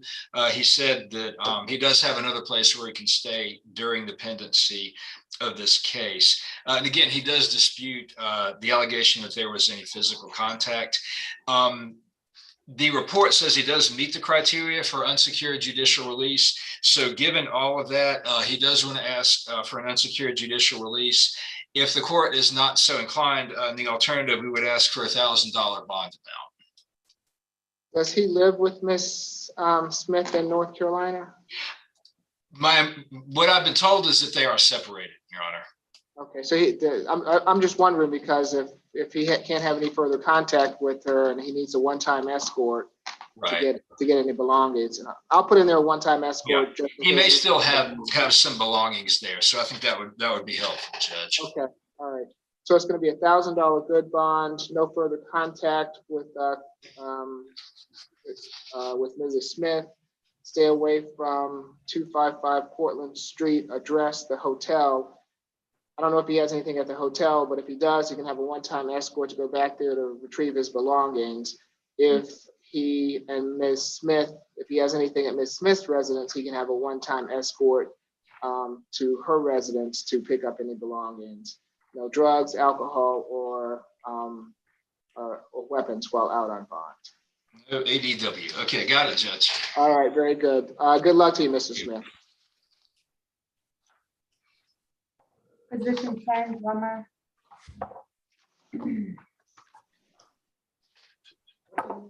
Was this position 5? No, position 10, drummer. 10, okay. Good afternoon, Mr. Drummer. I'm Judge Eric Morrow. This is the State Court Expedited Accusation Calendar that we are conducting by video to help prevent the spread of the virus. Do you agree to have your case heard by video? Good afternoon, Your Honor. Yes, I do. Okay, thank you, Mr. Drummer. You've been charged in case 22 CR 002011G with battery family violence. Is there a history, Mr. Howard? Second arrest, 2000 was the last. Theft by deception, theft by receiving stolen property. Ms. Harmon? Thank you, Your Honor. On January 3rd, 2021, officers responded to 2165 Rugby Avenue, apartment 533 in College Park, where the defendant and the victim, Evelyn, and the last name is Arriaza, Arazia, reside. The officers met with Miss Arazia, and she indicated that she and the defendant got into a disagreement about some personal matters. She then suggested that they take a break from their relationship. That's when the incident escalated. The defendant became upset by that suggestion, and he threw her to the ground, causing her to sustain cuts to her body. And the officers on site did observe those cuts. Our recommendation in this case is a $3,000 surety bond, no further contact with the victim, stay away from the incident location, a one-day anger awareness, no drugs, alcohol, or weapons. Just based on the incident details, we believe that his conduct represents a danger to the victim, and that's what we based our recommendation on. Thank you, Your Honor. Has your office spoken with Ms. Arazia? Unfortunately, we were not able to reach that person, Ms. Arazia. Thank you. Ms. Gant? Thank you, Your Honor. Mr. Marquis Drummer is 45 years old. He has been in the Atlanta area for over 20 years. He has 2 children, Your Honor, ages 19 and 9. We are opposed to the stay away at 2165 Rugby Avenue. However, I was unable to reach out to Ms. Arazia. Therefore, I would defer to the court's ruling. Mr. Drummer is a high school graduate. He also has 1 year of college in graphic communications. He also obtained a commercial driver's license, and he is currently employed as a transport truck driver. He has been in that position for the past 13 years. Your Honor, he denies the allegations, and I would ask that the court consider that my client does not have any history of violence whatsoever. He is presumed innocent in this matter. And according to the warrant that I read, it says here that the complaining witness, Ms. Arazia, had small cuts to her left hand and not throughout her body.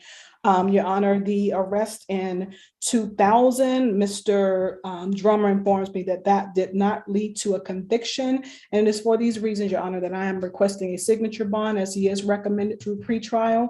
And again, being that I was unable to reach out to Ms. Arazia, I left a message for her to give me a call back. We are unopposed to the no further contact and the stay away orders, but we would ask for a one-time law enforcement escort and a third-party transfer. Okay, so it's going to be a $3,000 signature bond through pretrial, 1-day anger awareness, no further contact with Evelyn Arazia. Stay away from the 2165 Rugby Avenue, number 533 address. He can go back to that address on one occasion with law enforcement to retrieve any belongings that he may have there, and he can have third-party contact with his child. Mr. Drummer, you have a right to remain silent. Anything you say can be used against you. Ms. Gant, do you want to address him? The judge's ruled that it is not helpful to your case. I do advise you to remain silent. I got it. All right, you'll be, Mr. Drummer, you'll be able to talk to Ms. Gann after court if there's something that you need to ask her, okay? Okay, Your Honor. Yeah, the main thing, I mean, the main thing is right now. Mr. Drummer, I advise you not to speak, sir. I will certainly reach out to you so you can ask me any questions.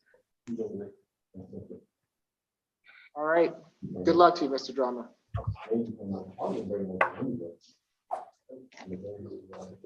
17 Kent.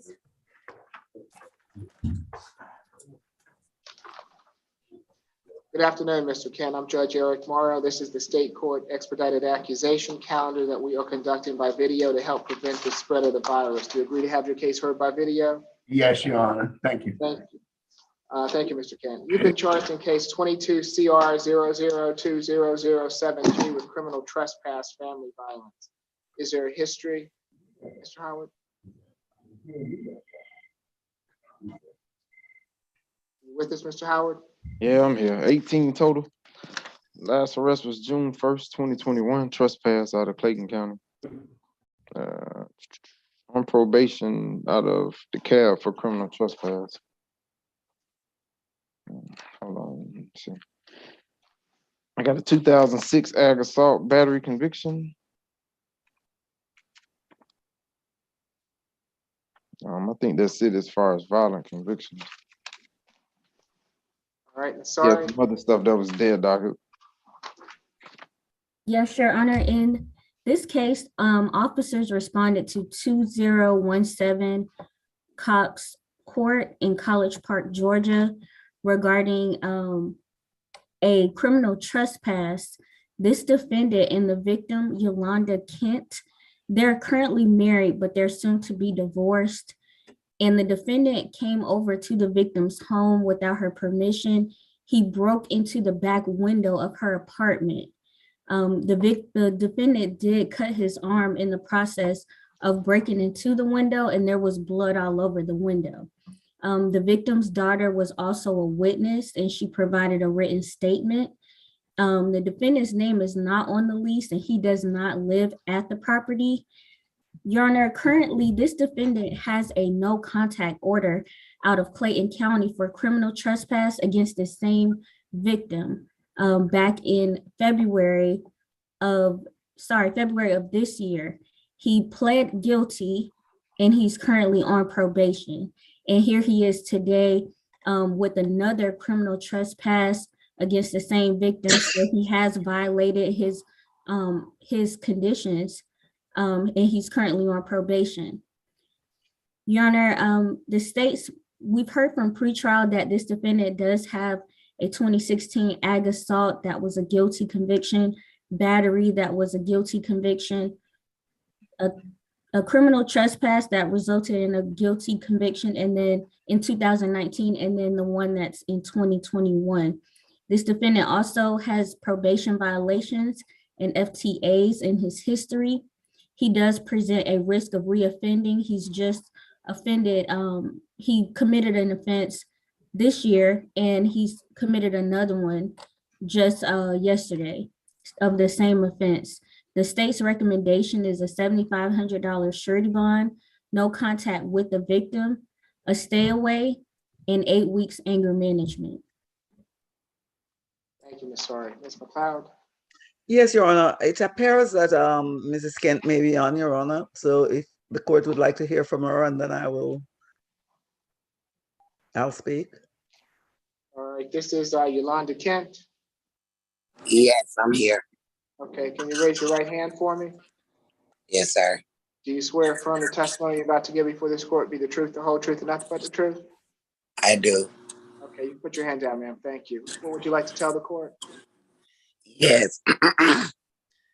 I've been with my husband over 20 some years. This year, April the 25th, we'll be married 21 years. My husband has an alcohol problem that he can't take care of himself. Someone needs to help him with it. He has drug problems and alcohol problems. I've been going through this for years. And I'm at my point in my life where I don't want it anymore. I'm tired. And what happened yesterday, I was in church and I came home to a busted window. Violated all over again. I'm just over it. I don't want him back around me, period. He need help. If you can give him some, can you give him some? Thank you, ma'am. Yeah. All right, thank you, Ms. Kent. Ms. McLeod? Yes, Your Honor. It seems just based on Ms. Kent's testimony that my client needs help, as she says. You know, he clearly is struggling with some addictions, Your Honor, and that I believe accounts in part for the history that he has. He tells me that he does not have to have contact with Ms. Kent going forward. He plans to go to Savannah, Your Honor. He has some relatives. I believe his mom, who I actually spoke with, who is going to go to Savannah to stay with his mom if he gets out of jail, Your Honor. He's not going to be here in the Metro Atlanta area. Your Honor, I don't know if the court is inclined to consider these circumstances and give him a low bond, because I believe the court probably will not consider giving him a signature bond. But if the court does believe that he should have a surety bond, I would ask the court to make it as low as possible, because he does intend, he does acknowledge that they're going through a divorce and that they will be divorced. And he knows that he will no longer be in her life, plans to go to Savannah with his relatives and stay there. So it's going to be a $2,500 good bond, no further contact with Yolanda Kent, stay away from the 2017 Cox Court address in College Park, no drugs, alcohol, or weapons while out on bond. Thank you, Your Honor. Ms. McLeod. Ms. McLeod, your client has his hand up. Mr. Kent, I would advise you to remain silent. You do have that right. It's a good idea to exercise it. Yes, ma'am. And Your Honor, the victim also has her hand up. I see her there. You have to unmute for me, Ms. Kent. Okay. Yes, ma'am. What would you? I want to know how I'm going to get this window paid for, because I can't afford it. Okay, you'll have to talk with the state regarding possible restitution in the future. So that may be an issue that you need to deal with down the road with the solicitor's office. Okay. All right. All right. Good luck to you. Thank you. Thank you. Thank you, Your Honor. All right. Good luck to you, sir. Thank you, Mr. Your What do we have next? 7, Baldry.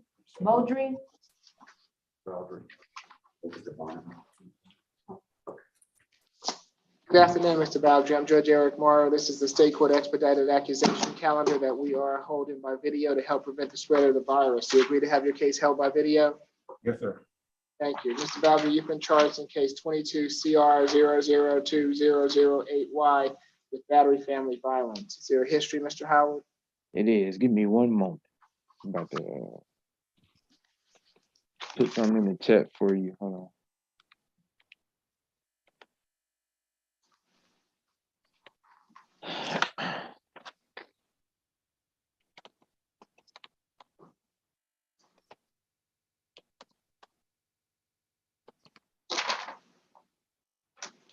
All right, there you go. All right, 24 total. Last arrest was 2019. This for what I put in the chat. 2018 battery dismissed. 2018 battery DV obstruction. It says transferred. 2015 probation violation for the CWAC. 2014 probation violation. Before that was the 07 CWAC conviction. That's it. All right, Ms. Harmon. Yes, Your Honor. On February 20th, 2022, officers responded to 445 Fedora Way in Atlanta and met with our victim Aquarius, Aquarius, Houston. Ms. Houston indicated that she was living with the defendant at the time, indicated to officers. Ms. Houston states in the report that the defendant tried to get on top of her while she was in bed. She pushed him off of her and left the room.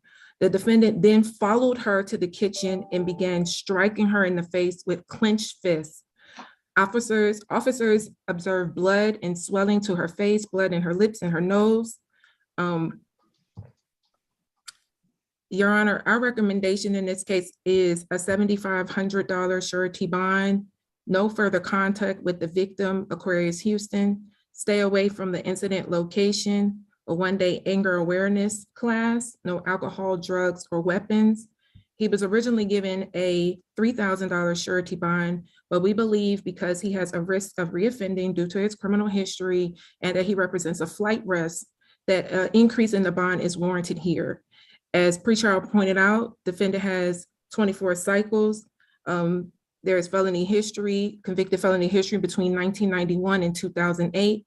There are 2 recent probation violations in 2014 and 2015. Of note, Your Honor, the battery in DeKalb County 18C21456, which was null prossed on June 24th, 2019, involves a victim in an open Fulton County case for similar conduct. That Fulton County case is 18 CR 00625-8Y. And on that case, the reason why I pointed out that he's a flight risk, Your Honor, a bench warrant was recently issued in that Fulton County case on March 18th, 22. Your Honor, I would ask the court to also take notice that Atlanta Police Department put on the GCIC that there is a warrant for a simple assault case, which is a totally different case from the ones that I've previously mentioned. For the foregoing reasons, Your Honor, we would ask for that increase in bond and the other conditions apply. Okay, was this upgraded to a family violence when you all got it? Was it initially a battery? I believe it came to us as a battery family violence. Okay, I'm just wondering how a battery family violence had a previous bond on it. If it has to come here first. Okay, I'm not sure, Your Honor. Okay, that's fine, Ms. Harvey. Ms. McLeod? Yes, Your Honor. I do have some information concerning that. I was able to speak with Miss Aquarius, and she told me, Your Honor, that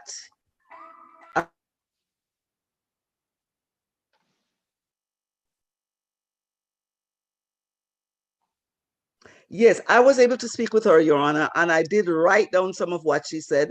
First of all, she said she did not call the police. She actually called the ambulance because she suffered from, she said that she suffers from asthma, and she was having an asthmatic attack. So she called for an ambulance, and the police came. She says it is not true that he attacked her at all.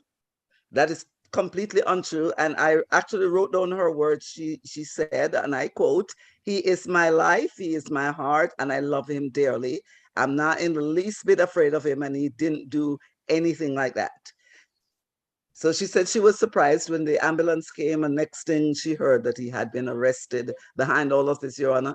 I asked her, would she come on today? She said she started work at 2:30, so she was unable to come on. She also tells me that she definitely wants to have contact with him, and that was all a misunderstanding because she was having an asthmatic attack, and she called the ambulance. My client, Your Honor, the convictions that he has, they're fairly remote. I know that it's been said that he has something outstanding in Fulton County, but he's presumed innocent in that, Your Honor, and it's not the same person. This is, I don't know who the alleged victim may have been in that. And I don't believe it was said it was a domestic incident. It was just a battery incident. So based on that, Your Honor, I would ask the court to consider, if the court believes that my client is not eligible for a signature bond, at least a low bond, and I don't see any reason based on how the alleged victim feels that his bond should be increased. Thank you, Your Honor. Ms. Harmon? Yes, Your Honor, can I just clarify a few things? According to the police report, Ms. Houston indicates that she called the police. The second thing is our victim advocate did have an opportunity, and I should have pointed this out earlier, to speak with Ms. Houston. And yes, she did confirm some of the things that Ms. McLeod alleges, but she also confirmed that the defendant did hit her. I can't, that is what the nature of our conversation with Ms. Cheney involved. The third thing is, Your Honor, when you asked me about the bond, I think that was unclear. The 18 CR case, 18 CR 00625-8Y, that had on the battery family violence charge, that had a $5,550 surety bond. I'm sorry if it was confusing, if I was indicating that our present case had a bond. Okay. It was just, that's what I was trying to say. Okay, thank you, Ms. Harmon. Mhm. But there was mention of a $3,000 good bond. Was that for something else? I believe I saw that in Odyssey, in the jailing screen, that he might have got that 3,000. I saw that personally. Now, if that's an error, I apologize, but that's what I noted. Okay, no apologies necessary, Ms. Harmon. Okay, nothing further. It's going to be a $3,000 good bond. No further contact with Ms. Houston. Stay away from the 445 Cordera Way address. He can go back there on one occasion with law enforcement to retrieve any belongings that he might have there if necessary. No drugs, alcohol, or weapons while out on bond. Thank you, All right. Honor. Thank you, Your Honor. Good luck to you, sir. Yeah. Your Honor, just for clarification, was that a no further contact with the victim? Yes, it was. Okay, thank you. No further contact and a stay away. How much was that? Thank you, Your $3,000 Honor. good. I need to speak. Yeah. Who we got next? Your Honor, I need to speak. Ms. McLeod, your client, Mr. Bowdry, you have a right to remain silent. Anything you say can be used against you. Ms. McLeod? Mr. Bowdry, I would advise you not to speak. The judge has already ruled. He's giving you a $3,000 good bond. And this information is very important. Is this about your bond? No, it's about the conditions. Are you speaking about the stay away? The judge did say you can have a one-time escort. She does not live there. She do not live there. That's my son's house. We were only visiting for that day. She does not live with me. She lived with her mother in Dixie Hill. She does not live there. Neither one of us live there. My son lives there. We were visiting. All right. So, Mr. Bowdry, how old's your son?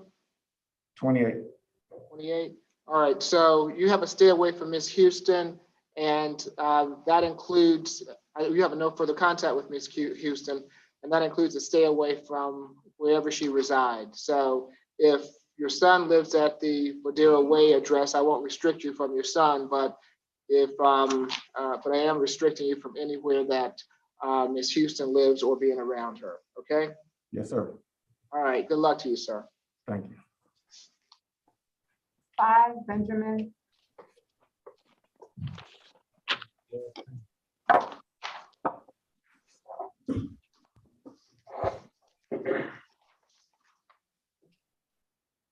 Good afternoon, Mr. Benjamin. I'm Judge Eric Mara. This is the State Court Expedited Accusation Calendar that we are conducting by video to help prevent the spread of the virus. Do you agree to have your case heard by video? Yes, sir, Your Honor.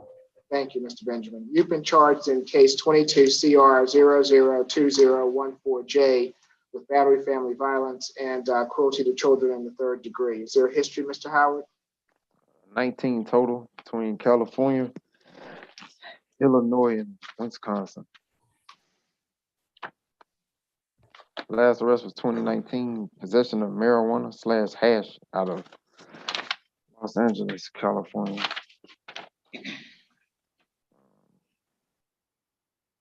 Sure, the disposition. It might have been dismissed, looks like it.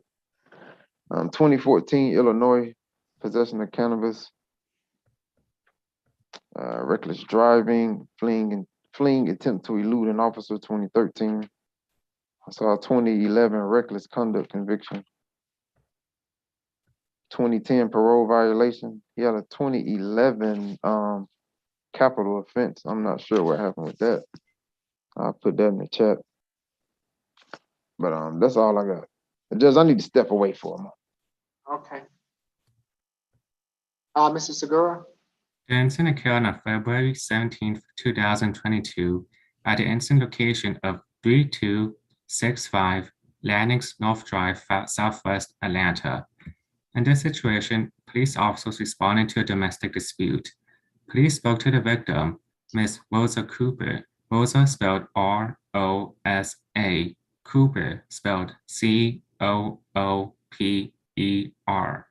who stated that her ex-boyfriend, the defendant, with whom she has 2 children with, was playing a video game with her son, D. Benjamin, when the defendant took the game away from his son, one of the victims. When Ms. Cooper objected to the game's removal and told D to stop breaking the game, the defendant then grabbed Ms. Cooper's ponytail and drew her to the ground, leaving a 2-inch bruise on her scalp. While on the ground, Ms. Cooper attempted to call 911 from her smartwatch when the defendant grabbed her left wrist, leaving several lacerations. Then the defendant ran out of the home, telling Ms. Cooper that he would be back to destroy her car upon his arrival. Aside from D. Benjamin, the other son, Al Cooper, was also inside the home when the violence occurred. We're asking for a $6,000 surety bond, $5,000 for the battery, and $1,000 for the cruelty to children. No alcohol, drugs, and weapons. 1-day anger awareness. A stay away for the incident location, and no further contact of Rosa Cooper and the children. And as for the children, we ask for a third-party transfer with conditions of legitimization. Our recommendations are based on these facts, but also because we noticed that in this incident it includes family, and we know that families tend to be pretty complicated, and we're concerned about the victims, especially the sort of influence that defendant could have on them if he was to leave and make contact with them. Alongside, we also noted that he has a long criminal history spanning several states of Illinois, Wisconsin, California. So we were concerned he could be a flight risk because he committed crimes in multiple areas. He has left from one location to a different within the last 10 years or so. As such, these are recommendations. Thank you. Thank you. Ms. Gamp? Thank you, Your Honor. Mr. Cedric Benjamin is 36 years old. He has been in the Atlanta area for 2 years. He shares 2 children with the complaining witness, Ms. Rosa Cooper. He also has a 14-year-old son, Your Honor. We are opposed to the stay away at 3265 Landings North Drive, Southwest. I have been in contact with Ms. Rosa Cooper. She wants him to return home. That is a home that they share. Both their names are on the lease. We would ask that the court instead order a no violent contact order. Mr. Benjamin completed high school. He also has 3 years of college in business management. He is self-employed. He has 2 businesses, a business and real estate consulting business. He denies the allegations, and Your Honor, we heard about my client's history. However, I did not hear about any convictions for violence, nor did I hear about any FTAs. Therefore, we do not believe that he is a flight risk. He has sufficient ties to the community. Your Honor, I am requesting a signature bond on Mr. Benjamin's behalf. And if Your Honor determines that he is ineligible, then a bond of no more than $1,500. That would be $1,000 for battery family violence and $500 for the cruelty to children. Again, we are opposed to the stay away and the no contact orders. Thank you, Your Honor. Your Honor, I'd like to just emphasize, even though the victim, Ms. Cooper, wants the defendant back home, it still doesn't negate the fact that there was some lacerations and injury to Ms. Cooper, and that there could be a chance of reoccurring violence. Thank you, Mr. Segura. For the battery family violence, a $2,000 good bond. For the cruelty, a $1,000 good bond, making it a total of a $3,000 good bond. No further violent contact with Rosa Cooper. No drugs, alcohol, or weapons while out on bond. Good luck to you, Mr. Benjamin. Your Honor. Ms. Gant? Yes, Your Honor. Regarding position 3,000. Position 10, Mr. Drummer. While I was presenting my case, Ms. Azaria did call me back. I did not have the occasion to speak with her. Is it too late to hear from Ms. Azaria regarding her wishes for contact? No, somebody has to volunteer. Next, we have position 2, Andrews. Okay, hold on, courtroom 2. Where is, so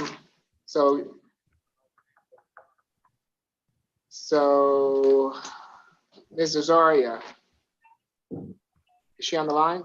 No, Your Honor, she called and left me a voicemail. I was presenting the last case when she called. All right, is this your case presently? That is Mr. Position 10, Mr. Drummer. You've already ruled, but I am just. No. I mean, the case that we have in courtroom 2 right now, is this your client? What is the client's name, Your Honor? Who do we have in position in courtroom 2? Position 2, Andrews. I do not represent Mr. Andrews, no, Your Honor. Okay, so while I'm conducting business with Mr. Andrews, you want to call her back? Yes, Your Honor. Thank you. Okay. Good afternoon, Mr. Andrews. I'm Judge Eric Morrow. This is the State Court Expedited Accusation Calendar that we are conducting by video to help prevent the spread of the virus. Do you agree to have your case heard by video? Good afternoon, Your Honor. Yes, sir. Thank you, Mr. Andrews. You've been charged in case 22 CR 002009F with a false report of a crime. Welcome back, Mr. Howard. Is there a history? 4 total. Last arrest was February 2021. Robbery not presented to grand jury, hindering person from making an emergency call, conviction. Criminal trespass conviction.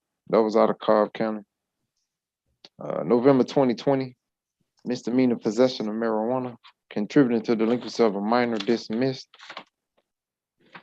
2017, misdemeanor possession of marijuana, dismissed.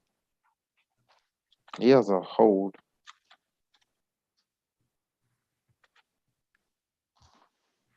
Let me see. Out of Cherokee County, it's a FTA warrant.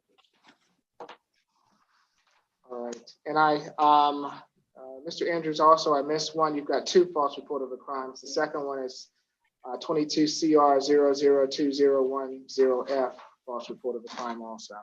Mr. Segura? As for the false report of crime, it occurred on September the 25th, 2021, and the location was at Martin's Firearms, located at 800 North Main Street, 200 Alpharetta. In this case, the defendant filed a false report of theft of his Glock handgun and said it was stolen a few days prior at September 18th, 2021. He said he bought the firearm from the Martin's Firearms on that date, placed the gun in his backpack, and left it unattended on a bench for a few minutes. When he came back, the defendant alleged that when he returned to the bench, someone had stolen the gun from his backpack. When interviewed with police, he admitted that it was never stolen and he made the story up. He actually bought a gun for a guy he met on the street who was a convicted felon. And once that third party started acting strange and blocked his contact, the defendant was concerned that the third party would use the gun for ill use and it could be eventually traced back to him. As for the second false report of the crime, it kind of stems from the same facts in a way. This one occurred at 350 Northridge Road, Sandy Springs, and this was a few days later at September 27th, 2021. In this case, he said he was robbed, knocked out, and had his Glock stolen. He said some guys knocked him out who had bandanas on and stole a gun from his backpack. He said he saw guys arguing near a Dunwoody Park trying to sell him marijuana. And when confronted by the first, and when police talked to him, they were able to get a warrant because of the false incident case a few days before. And when confronted, the defendant lied and said he had 2 Glocks. He could not keep the story straight about who stole his gun or how all the facts end up matching together. As a result, the state is asking for $4,000 surety bond, $1,500 for the first one, and $2,500 for the second charge, and no alcohol, drugs, and weapons. Our recommendations are based on these facts. And because of the nature that he was trying to sell a gun to convict the felon for a gain of 200. Because of this, we feel like our recommendation is more than reasonable. Ms. McLeod? Yes, Your Honor. My client tells me, Your Honor, that he is the father of a 6-month-old little girl. He tells me that he got arrested in front of her, and that was pretty traumatic for him. He lives with his sister in Norcos, Your Honor, and is currently looking for employment. He's not in a position to pay for a bond, Your Honor, so I would ask the court to take that into consideration in setting his bond. He does not have any significant criminal history.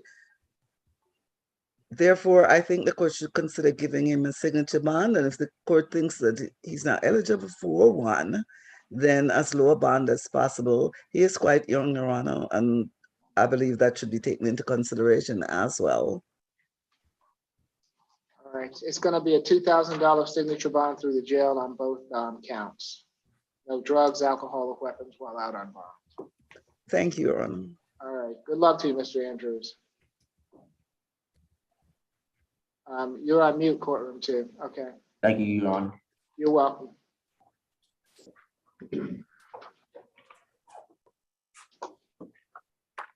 Six, Beverly.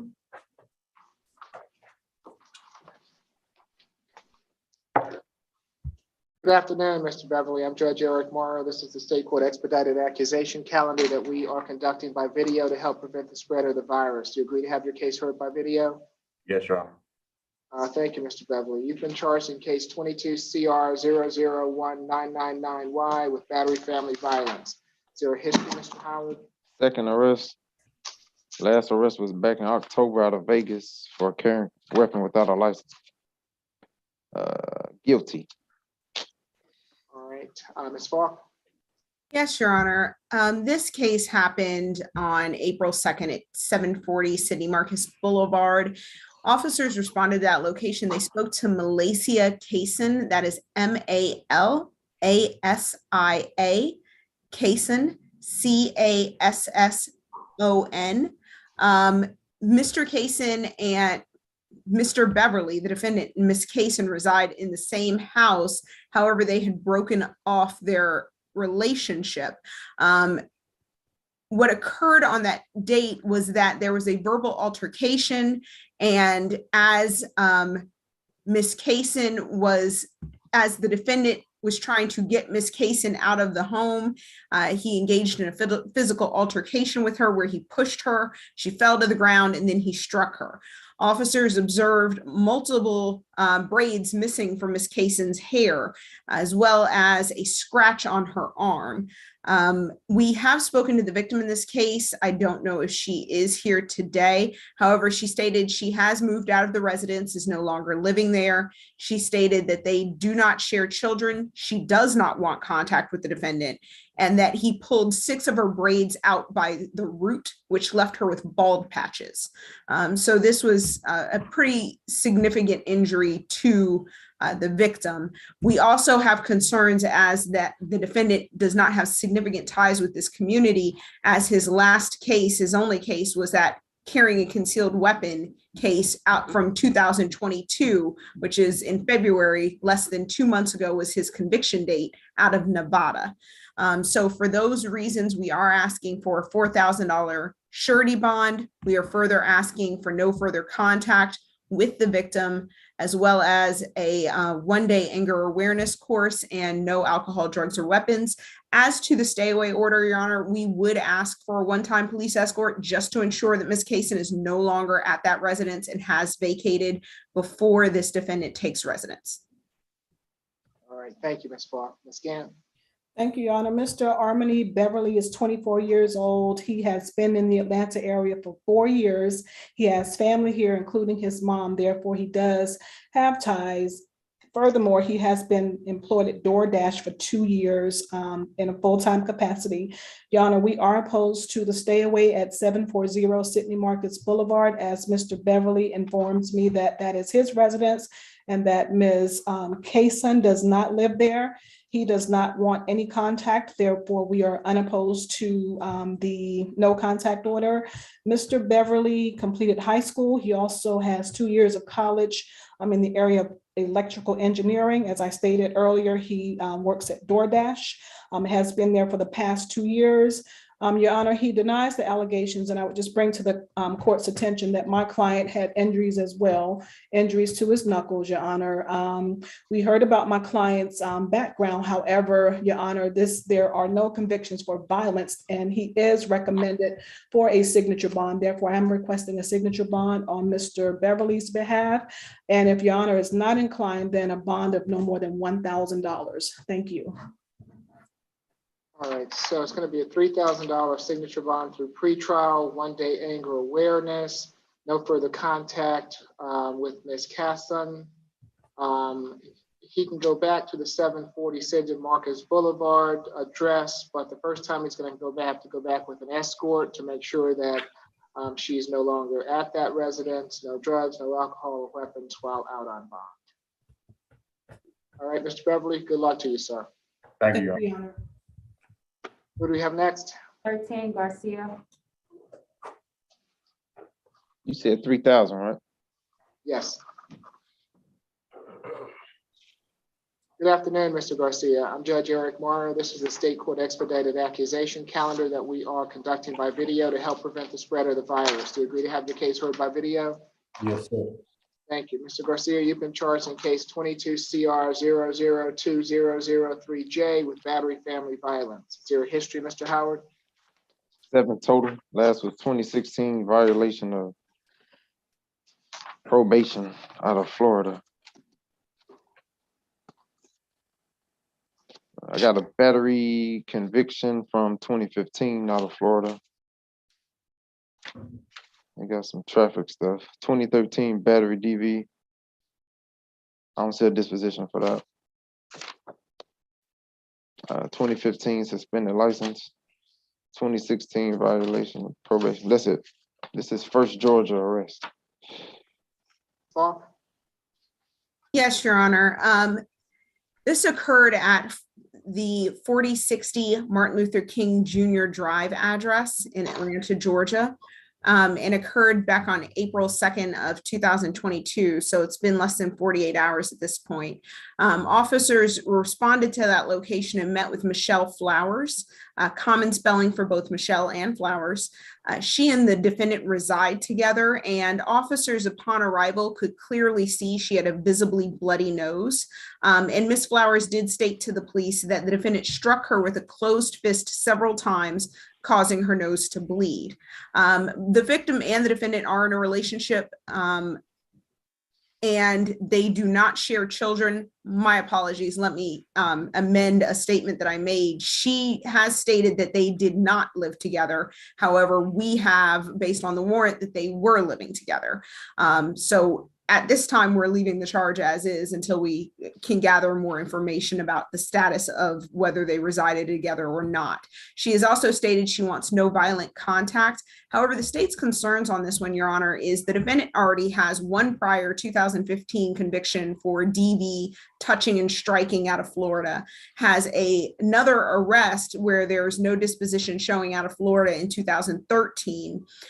So we do have concerns about a risk of reoffense in this case when it comes to DV, being that he has one prior arrest and one prior conviction for DV. We also have concerns about his risk of a flight risk and his lack of ties to the community, since all of his history is out of Florida.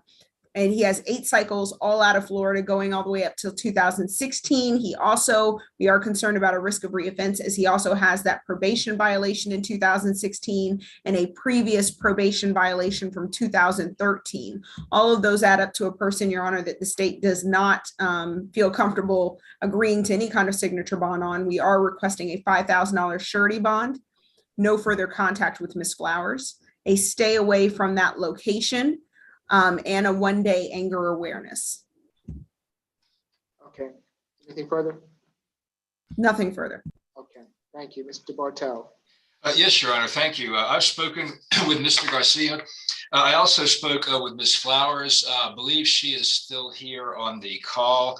And just addressing what the state has said, Mr. Garcia does dispute that he touched Ms. Flowers or caused any kind of physical injury.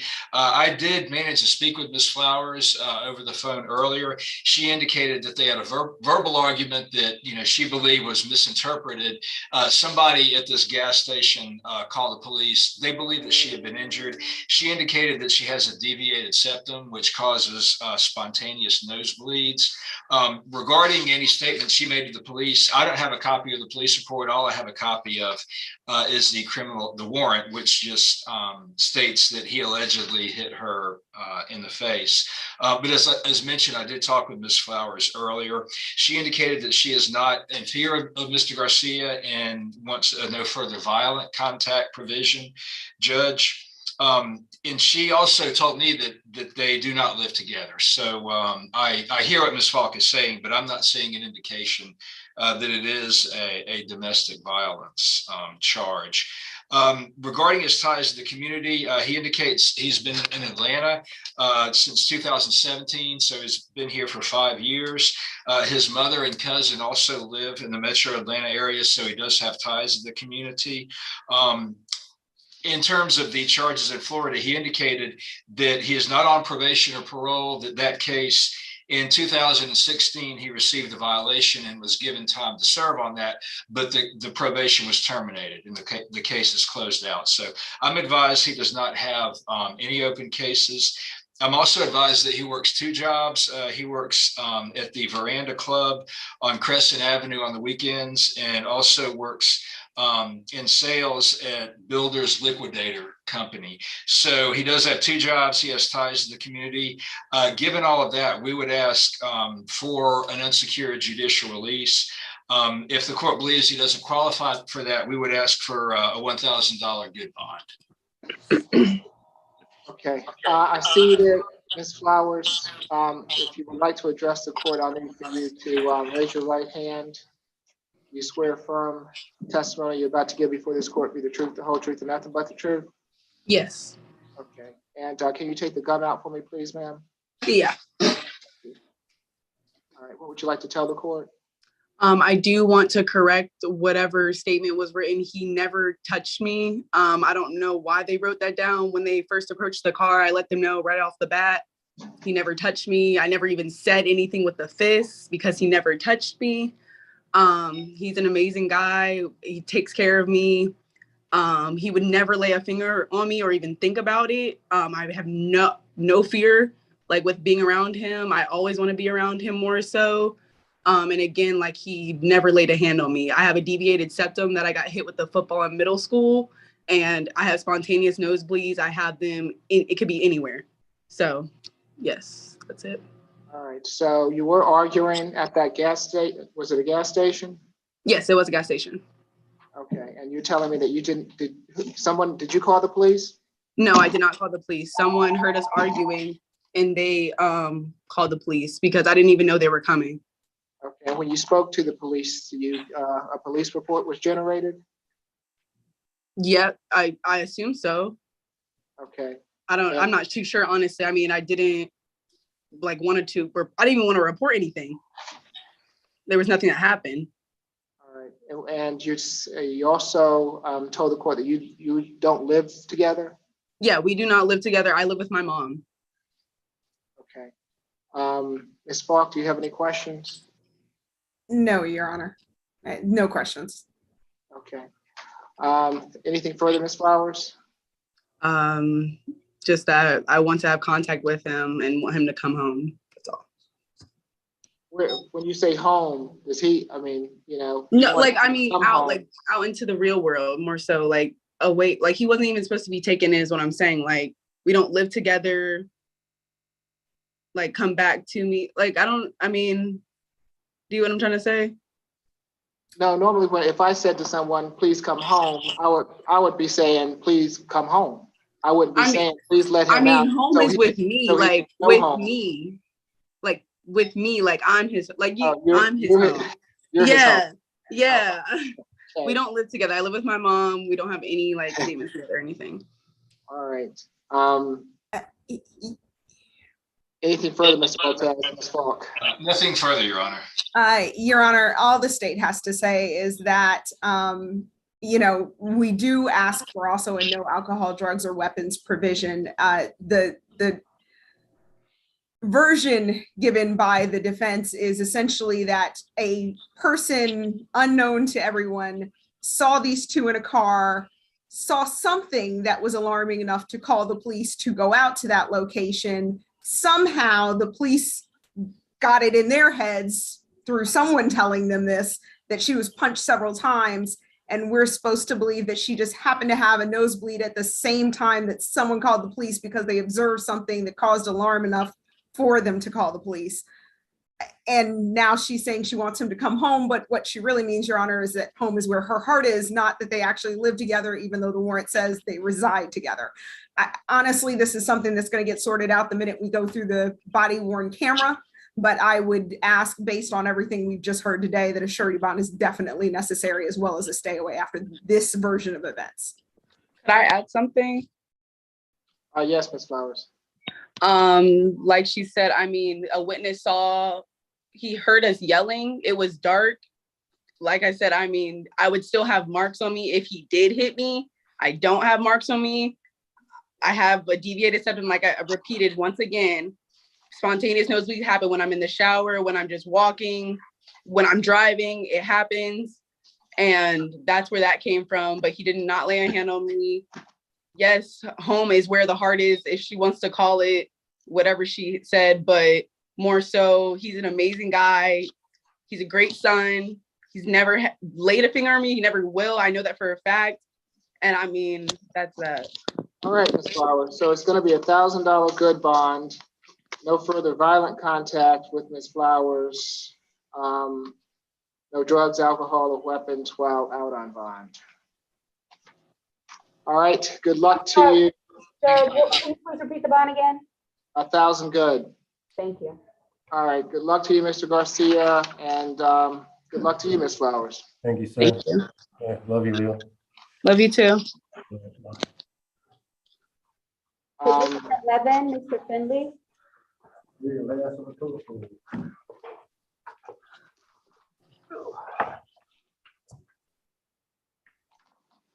Good afternoon, Mr. Findley. I'm Judge Eric Morrow. This is the State Court Expedited Accusation Calendar that we are conducting by video to help prevent the spread of the virus. Do you agree to have your case heard by video? Yes, Your Honor.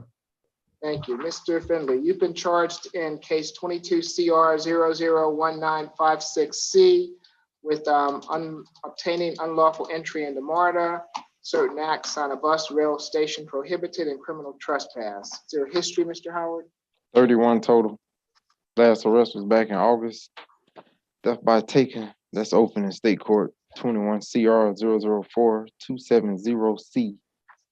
I counted about 7 probation violations.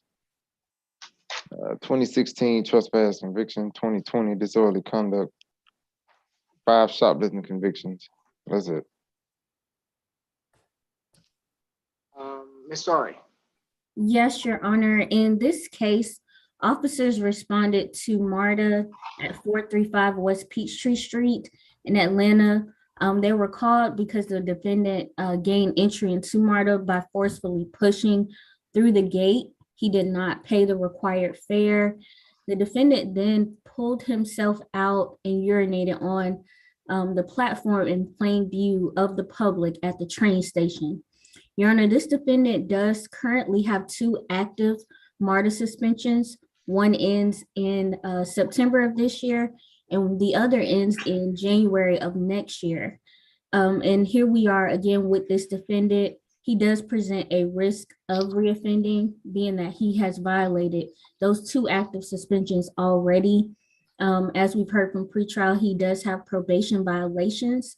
The bond is already set at $1,000 on each charge. The state is recommending a $2,000 bond on each charge, being that he's already had the MARTA suspensions, so he presents that risk of reoffending, or to keep the bond as set and to stay away from MARTA. Nothing further. Thank you. Ms. Gant? Thank you, Your Honor. Mr. Wyatt Finley is 63 years old. He has been in the Atlanta area his entire life.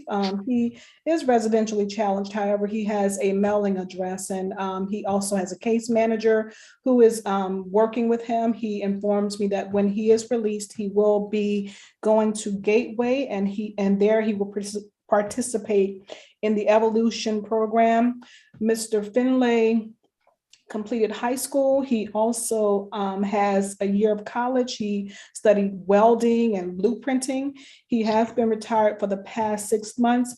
Your Honor, he disputes the allegations. He informs me that he has some health problems that causes some issues with his bladder. We are requesting a signature bond, as Mr. Finley states that he lost his debit card. He does not have anyone to call to help bond him out. And he also needs to get his ID so that he can resolve that debit card issue. And he has someone at Gateway helping with that. The case manager is helping with that as well. And it is again for these reasons, Your Honor, I am requesting a signature bond on Mr. Finley's behalf, and we are unopposed to the stay away at 435 West Peachtree Street. Thank you, Your Honor. All right, it's going to be a $250 good bond for each charge, which makes it a $750 total good bond. Stay away from MARTA, and no drugs, alcohol, or weapons while out on bond.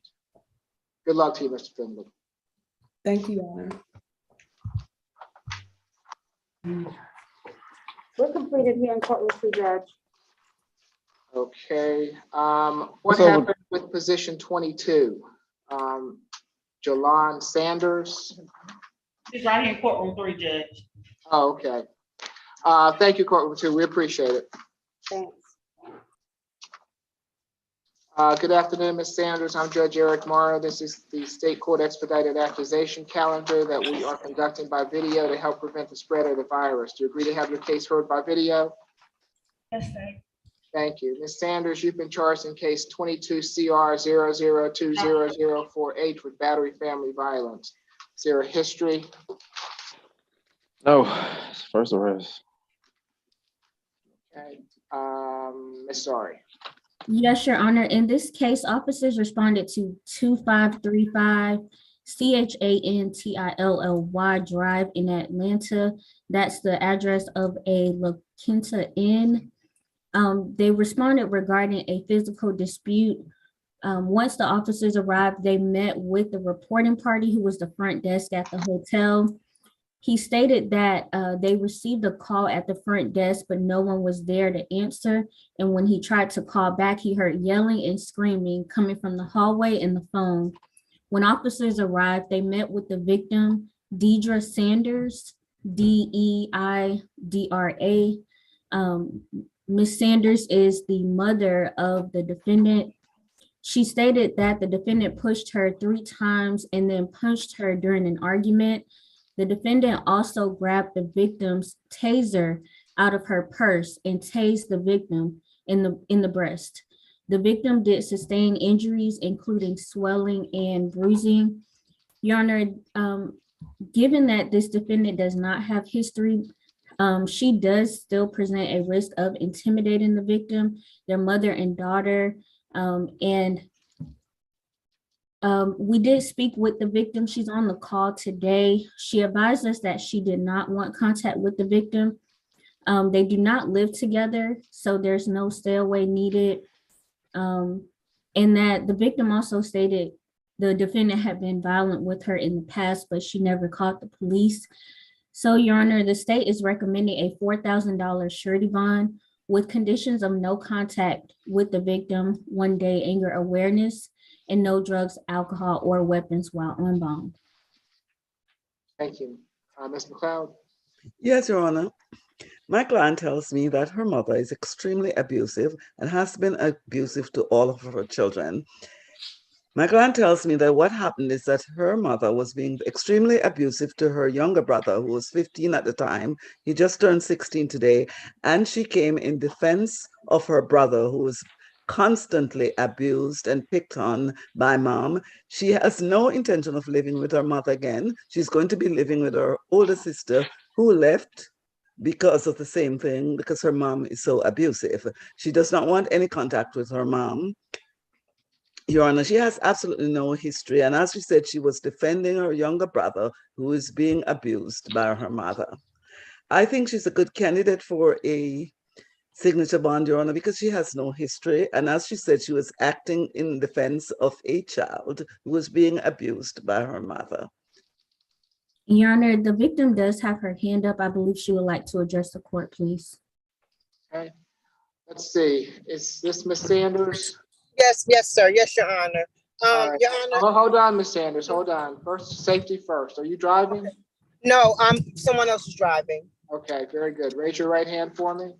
Yes, right here.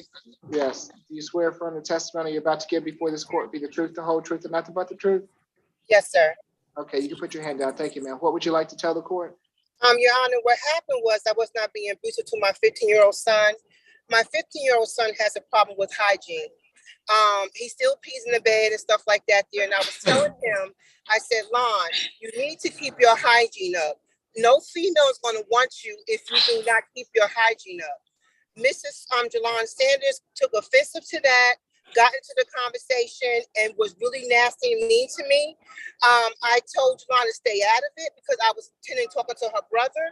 I also told her to calm herself down and for her to go inside of the lobby to relax. She didn't want to leave, so I was continuing on talking to LJ, which is Lon.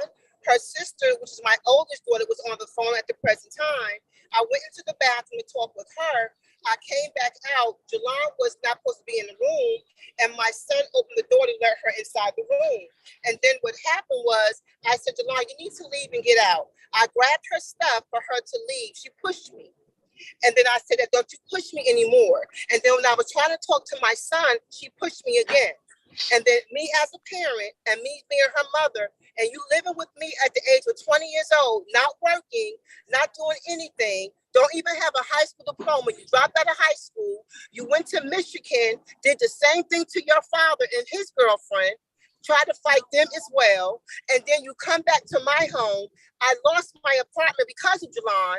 I was gone in Miami, and her and her boyfriend was in my apartment fighting.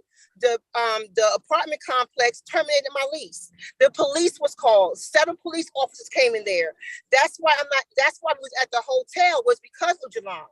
Jalon has jumped on me 2 other times, but I never called the police, none whatsoever. So when Jalon pushed me, I hit her as a parent to protect myself. That's when Jalon was fighting me. She grabbed the taser. I showed I just sent all the bruises that was put on me. Something told me that Miss Sanders, don't hit her. Don't do anything to her.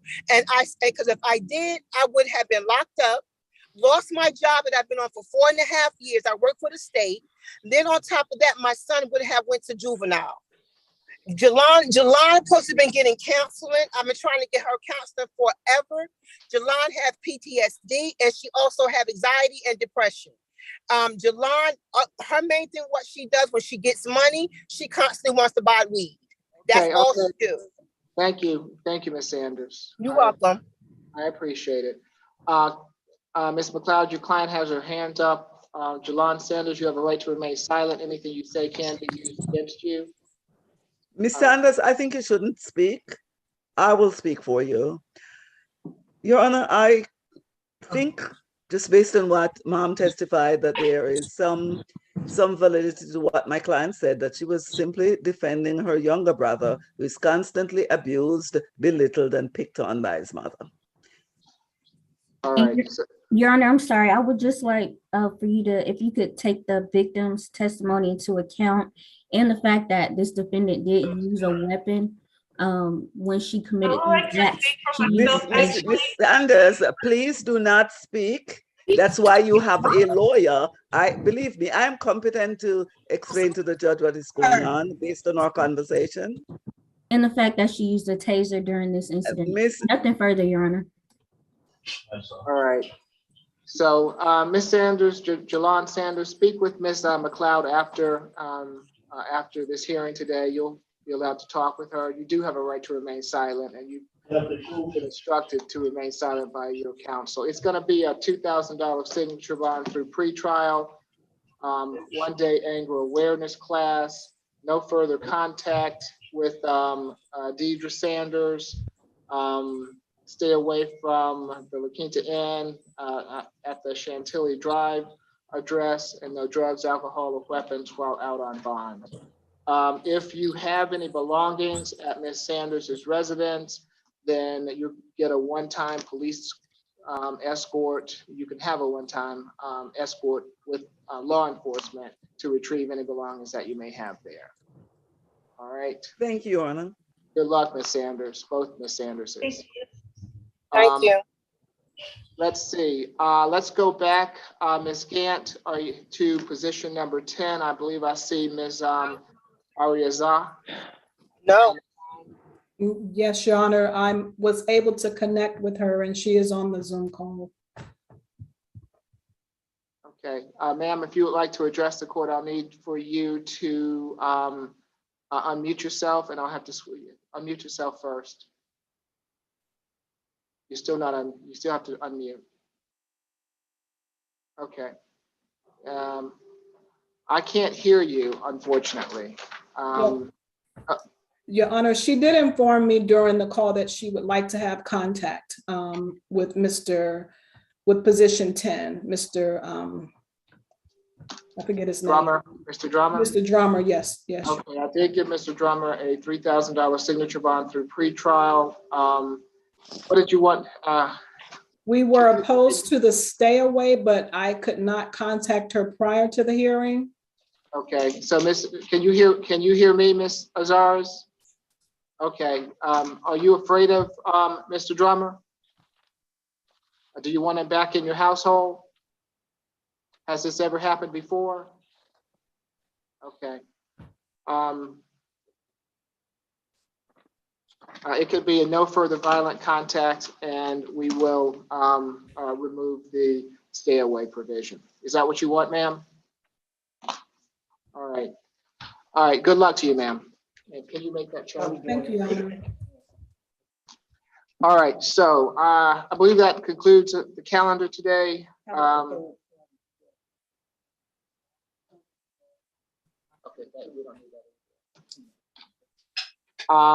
I have Ms. Grace in court with me today. As soon as she is ready, we will. May I be excused? I love Melissa, but I'm ready to go. If you don't mind. I got everything. Stick around a little bit longer. Mr. Howard, you have a good afternoon. Thank you for your service. Position number 20. That's when you reset.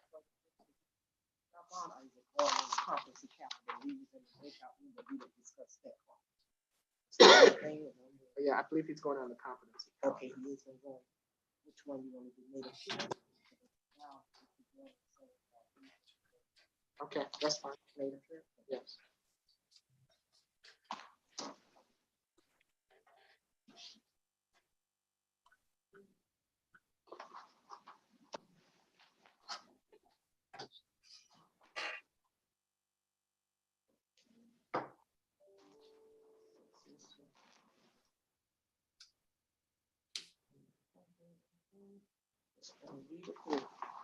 Okay, great, I'm ready. Okay. Position number 1, $2,500 good bond. Position number 2, $2,000 SOB through the jail. Position number 3, $2,000 SOB through the jail. Position number 4, $1,500 good bond. Position number 5, $3,000 good bond. Position number 6, $3,000 pre-trial bond. Position number 7, $3,000 good bond. Position number 8, $3,000 pre-trial. Position number 9, $2,000 good bond. Position number 10, $3,000 pre-trial. Position number 11, $750 good bond.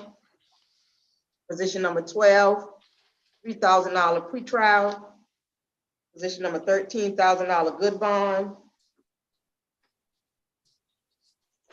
Position number 14, $2,500 good bond. Position number 15, $5,000 good bond. Position number 16 is a $3,000 pretrial.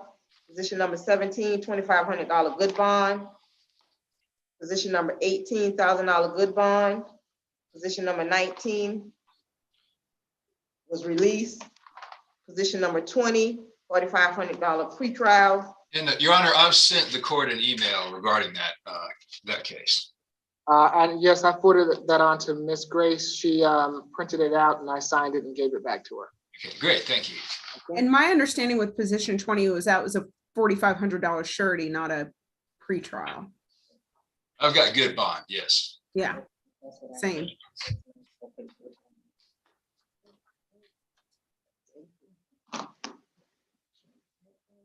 Position number 21, SOB through the jail.